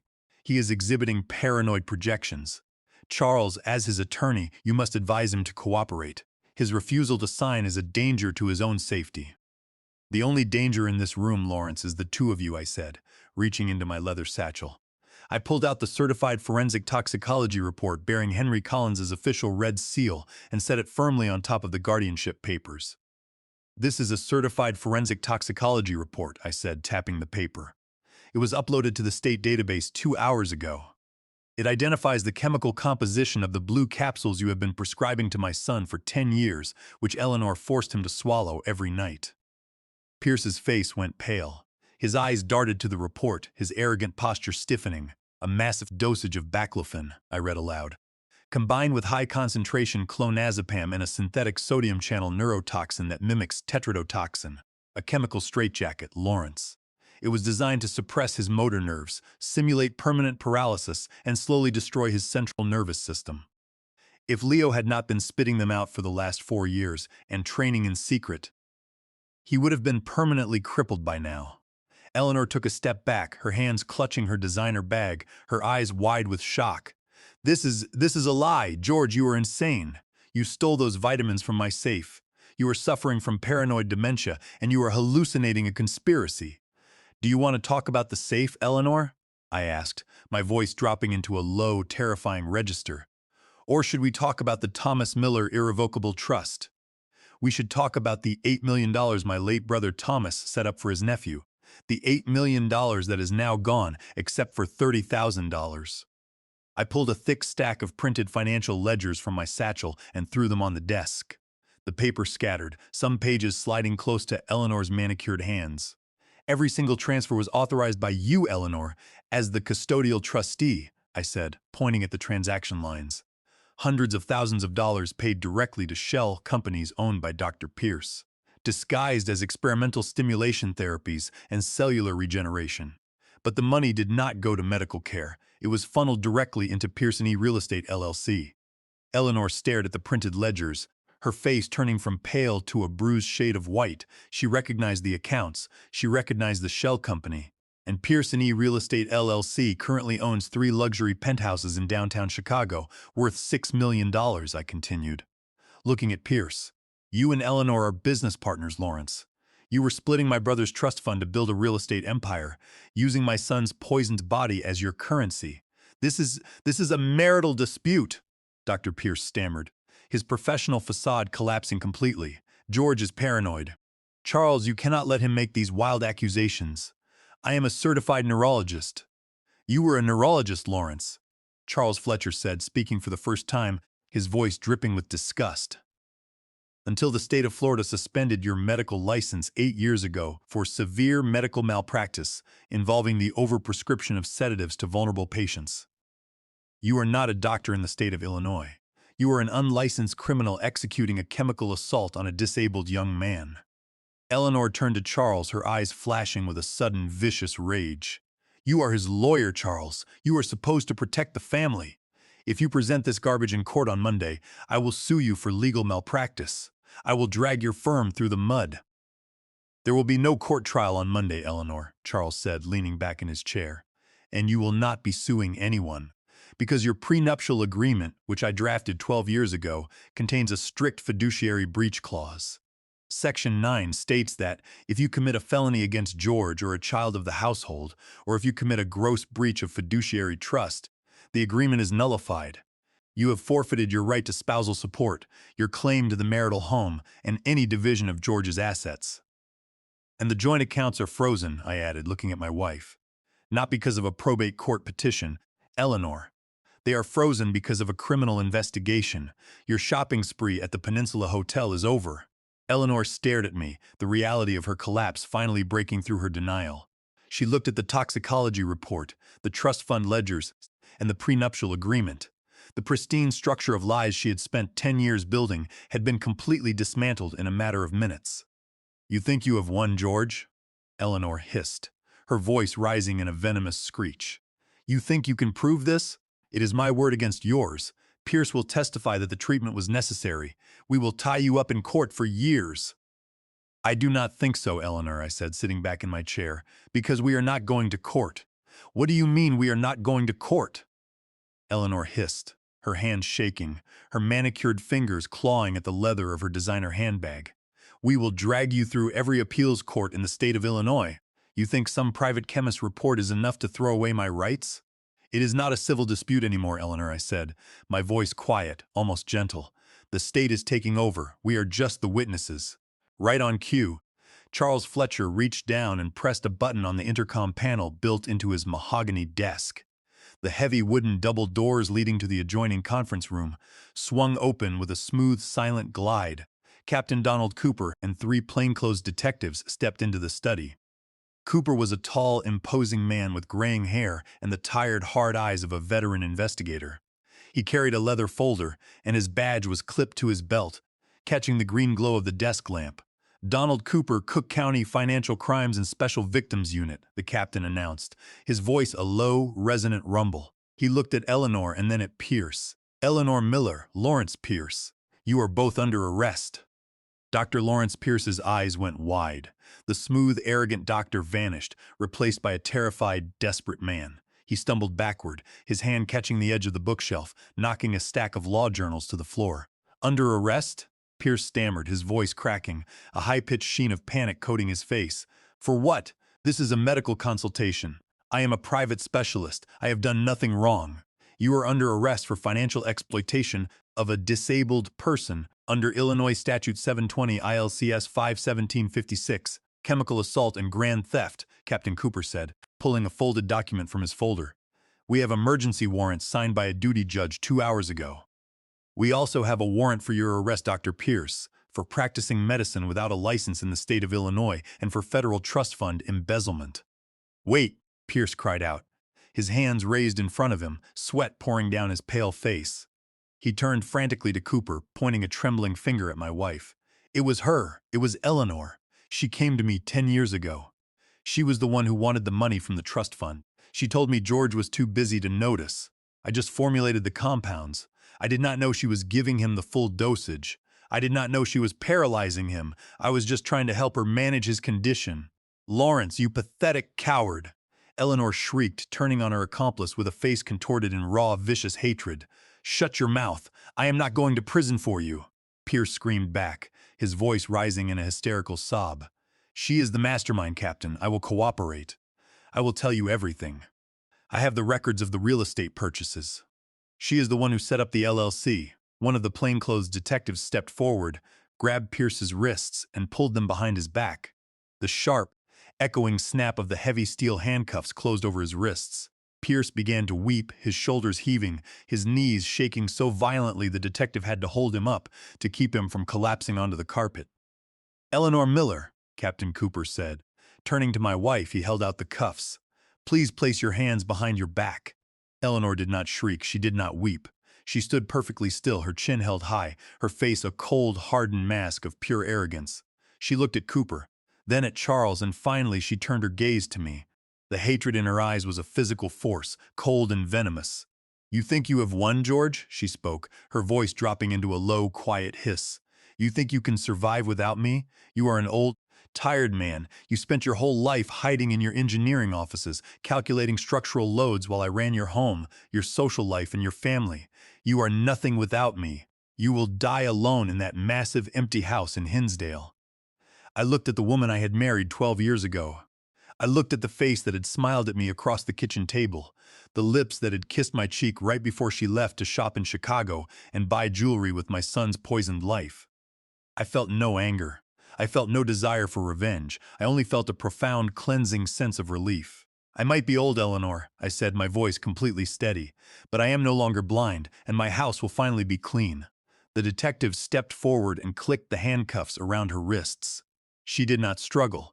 She turned and walked out of the office, her head held high, her high heels clicking on the hardwood floor for the very last time.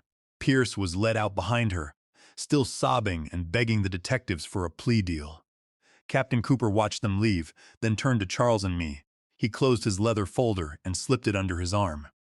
"The bank freeze is active, George," Cooper said, "and my team is already executing search warrants at Pierce's clinic and his penthouses. We have frozen the assets of Pierce & E Real Estate LLC. The federal prosecutors will be handling the trust fund embezzlement. With the toxicology report and Pierce's immediate confession, this is an airtight case. They will not be getting bail." "Thank you, Captain," I said, standing up. "Take care of your son, George," Cooper said, looking at Leo. "He is a brave young man." "I will," I said. We walked out of Charles's office, leaving the blue folders and the legal papers behind. The air on the North Shore was crisp and cold, but as we walked down the stone steps toward the Ford pickup truck, I felt the sun on my face. The structure of lies had collapsed, and the ground was finally clear. I drove the old Ford truck back to our suburban home in Hinsdale, the engine's rattle sounding peaceful in the quiet afternoon. Beside me, Leo sat silently, staring out the window at the familiar manicured lawns and large brick villas. For 10 years, this neighborhood had been a gold-plated cage. Now the gates were wide open. We pulled into the driveway. The massive house stood silent in the pale winter sun. No longer a sanctuary, but no longer a prison either.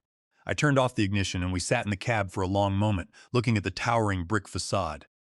"It feels different, Dad," Leo said quietly, his voice steady.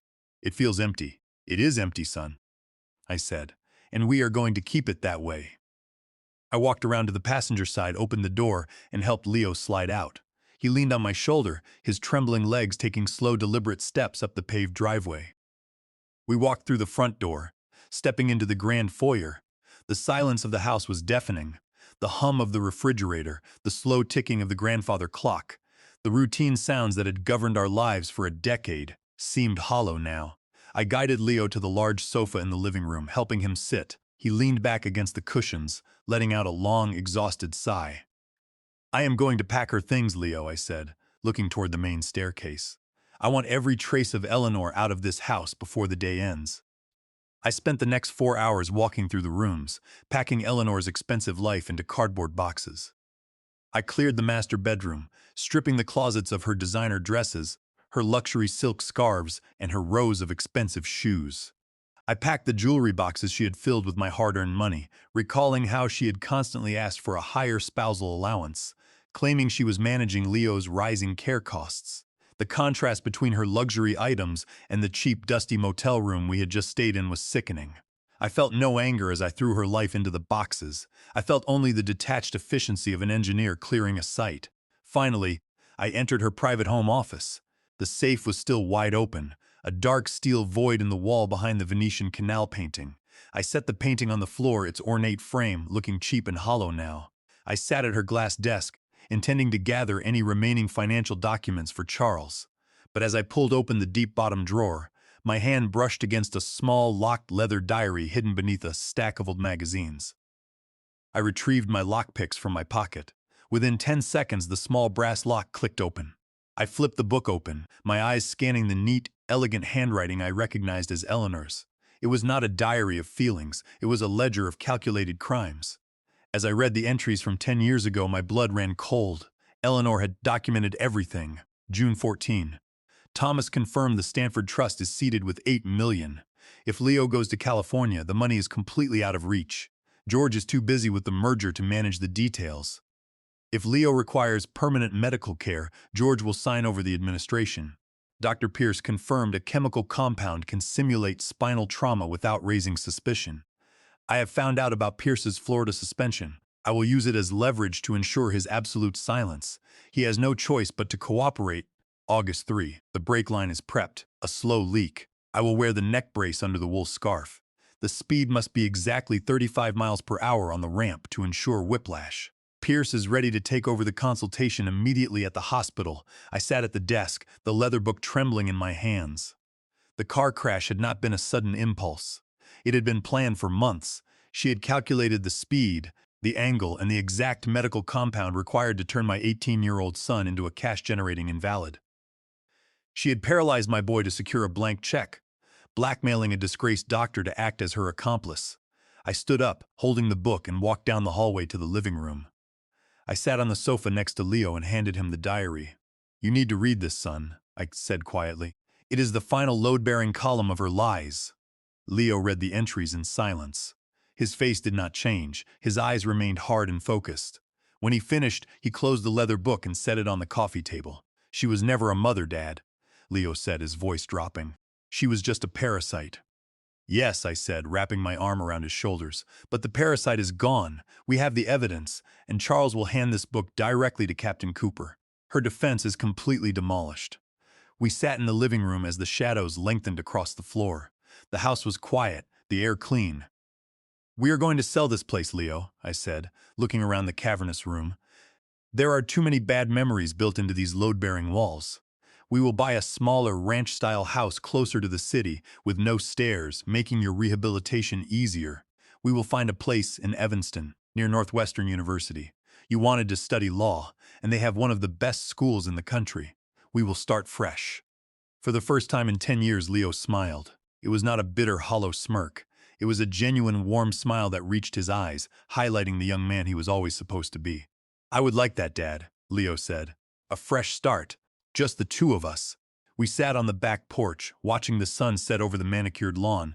The cold wind was blowing, but we did not feel it. The structure of lies had been completely cleared away, and the foundation of our new life was finally solid. The wheels of justice, often slow and grinding, moved with a sudden, devastating velocity in our case. The evidence Charles Fletcher and Captain Donald Cooper had gathered was a structural masterpiece of criminal prosecution.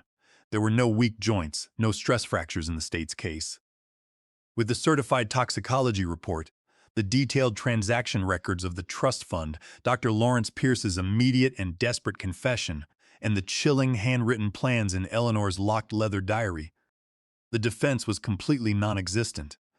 Eleanor's high-priced lawyers tried to argue that the diary was a forged fabrication, but a forensic handwriting analysis quickly dismantled their claim. The trial was held in a packed Cook County criminal courtroom, the oak-paneled walls and high ceilings echoing with the gravity of the charges. A hushed silence fell over the gallery when the prosecutor stood and read the diary entries aloud. Gasps filled the room when the jury heard Eleanor's cold-blooded calculations about draining the brake line and wearing a racing neck collar under a winter scarf in the middle of August. The sheer depravity of the betrayal left the room stunned. Dr. Pierce, eager to escape a lifetime sentence, pleaded guilty to charges of practicing medicine without a license, federal trust fund embezzlement, and chemical assault. He was sentenced to 15 years in a federal penitentiary. His real estate holding company, Pierce & Real Estate LLC, was dissolved by court order. The 3 luxury penthouses in downtown Chicago were seized, liquidated, and every single dollar was legally returned to Leo's trust fund. Eleanor refused to plead guilty, maintaining her mask of elegant composure until the very end. But the jury took less than 2 hours to return a verdict of guilty on all counts, including financial exploitation of a disabled person, chemical assault, and grand theft. The judge, noting the monstrous, calculated nature of her 10-year poisoning campaign, sentenced her to 20 years in a high-security federal prison without spousal support or any possibility of early parole. When the handcuffs clicked around her wrists as she was led away to serve her sentence, I felt only a quiet, deep peace. The woman who had sacrificed my son's legs and my sanity for her greed was gone. With Eleanor and Pierce behind bars, and the assets of the shell company fully liquidated, Charles Fletcher successfully recovered almost the entire $8 million of the Thomas Miller Irrevocable Trust. Along with my personal assets, which were now fully protected, our family's legacy was secure. But the hardest battle was not fought in the Cook County courtroom. It was fought in a quiet, sterile rehabilitation center on the outskirts of Evanston. For 10 years, Leo's leg muscles had been chemically suppressed, locked in a state of artificial paralysis. The muscle atrophy was severe, and his motor nerves, though spared from permanent damage by his secret training, were weak and damaged. He had to learn how to stand, balance, and walk all over again. I remember his first day at the clinic. The room was bright, filled with parallel bars, balance balls, and the quiet hum of physical therapy equipment. Leo stood between the parallel bars, his hands gripping the metal rails, his knuckles white. He looked down at his pale, thin legs. "I do not know if I can do this, Dad," he whispered, a rare moment of doubt in his eyes. "They feel like lead." "You can do it, son," I said, standing right next to the bars, my arms ready to catch him. "You stood up in the hallway when the building was collapsing. You hotwired the truck with me.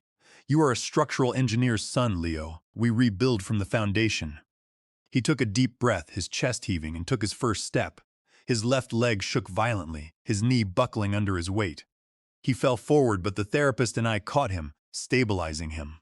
Sweat poured down his face and his chest heaved with the massive physical effort, but he did not look back. He did not ask to return to the wheelchair. "Again," Leo gasped, pulling himself back up. That became the mantra of our lives for the next 3 years. Again, Leo pushed his physical limits every single day, enduring intense, burning muscle pain and the deep frustration of falling hundreds of times. His physical therapist, a dedicated professional named Michael, pushed him hard but was deeply impressed by his progress. Michael once turned to me and whispered, "I have never seen a patient with this kind of drive. Usually, after 10 years of chemical paralysis, a person's spirit is completely broken, but Leo's spirit is like steel. I was there for every session. I did not go to an office. I did not manage mergers. My only job was to stand next to those parallel bars, to hold my son's arm, to encourage him, and to carry him back to the truck when his legs turned to jelly. I watched his progress in increments, measuring his recovery like an engineer tracking a structure's stability. First came the day he took 10 independent steps between the parallel bars without falling. Then, 6 months later, he transitioned from a heavy walker to 2 forearm crutches. His steps were slow and awkward, his pale legs trembling with the effort of supporting his 28-year-old body, but he was upright, he was moving forward. By the second year, he had discarded the second crutch, walking with a single sleek wooden cane. His gait was uneven, a slight limp in his left stride where the myelin sheath damage had been most severe, but he walked with a fierce, quiet pride. The wheelchair, the monument to Eleanor's 10-year deception, was rolled out to the garage and eventually donated to a local clinic. We did not want to look at it ever again. Leo's determination was a physical force. On the days his muscles ached so badly he could barely stand, he would sit at the desk in our new ranch-style home in Evanston, surrounded by thick volumes of constitutional law. He had applied to Northwestern University's School of Law, and his application had been accepted. He was training his mind with the same relentless focus he used to train his body. I would sit in the living room, watching the light under his bedroom door, listening to the steady, quiet rustle of his pages. My son was no longer a victim. He was a survivor, rebuilding his life on the solid foundation of truth and justice.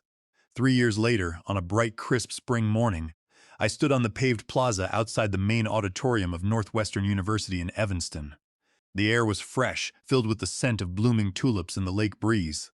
All around me, parents and graduates in black academic gowns and brilliant purple hoods were talking and laughing, their voices a cheerful hum in the sun. I leaned against a stone pillar, my hands in my pockets, my eyes scanning the crowd. I was looking for a tall, slender figure in a graduation cap. When I saw him, my chest swelled with a profound, overwhelming surge of parental pride. Leo was walking toward me. He wore his graduation gown, the purple hood of the law school draped over his shoulders. In his right hand, he held a sleek, dark wooden cane, which he used to support his left side. His stride was uneven and his left foot dragged slightly, a permanent physical footprint of the myelin damage.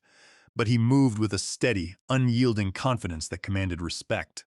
He did not look like a victim. He looked like a conqueror. Just an hour before, I had sat in the packed auditorium, listening to the dean call out the names of the graduates. When he announced Leo Miller, Juris Doctor, magna cum laude, the applause had echoed off the high ceilings. Leo had been selected as the student speaker for his graduating class. I watched him walk up to the wooden podium, his gait slow but steady, his cane tapping rhythmically. He stood before the crowd of parents and professors, adjusted the microphone, and spoke about using the law as a shield to protect the voiceless, to defend those who are held captive by the greed and manipulation of others. During his speech, he looked directly at me in the middle of the audience. "I want to thank my father," Leo said, his voice clear and resonant. "A man who showed me that no structure built on lies can withstand the weight of truth. When the building collapsed, he did not run. He stayed, and he helped me rebuild the foundation from the ground up." I had stood up, cheering louder than anyone, tears blurring my vision.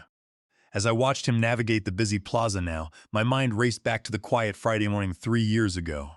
I remembered the shattered coffee mug on the floor, the dark liquid seeping into the wood, and the sheer terror in my son's eyes as he stood at the top of the stairs. I remembered the cold, dark garage, the sabotaged van, and the hot-wired Ford truck sputtering to life in the dark. I remembered the long, grueling hours at the rehabilitation center, the sweat pouring down Leo's face as he fought for a single independent step. I also recalled the final court hearing when Eleanor and Dr. Lawrence Pierce were sentenced. I remembered the cold, metallic snap of the handcuffs closing over Eleanor's wrists, and the look of pure defeat on her face when the judge sentenced her to 20 years in federal prison.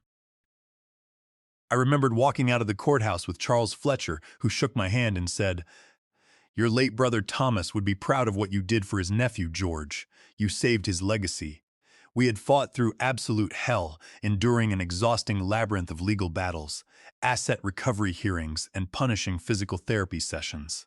But seeing him stand here today, a graduate of one of the top law schools in the country, made every single second of our struggle entirely worthwhile. Leo reached me, and he stopped, looking at me. His face was no longer pale and hollow. It was full of life, his eyes bright and confident. We did not need to exchange any grand emotional speeches.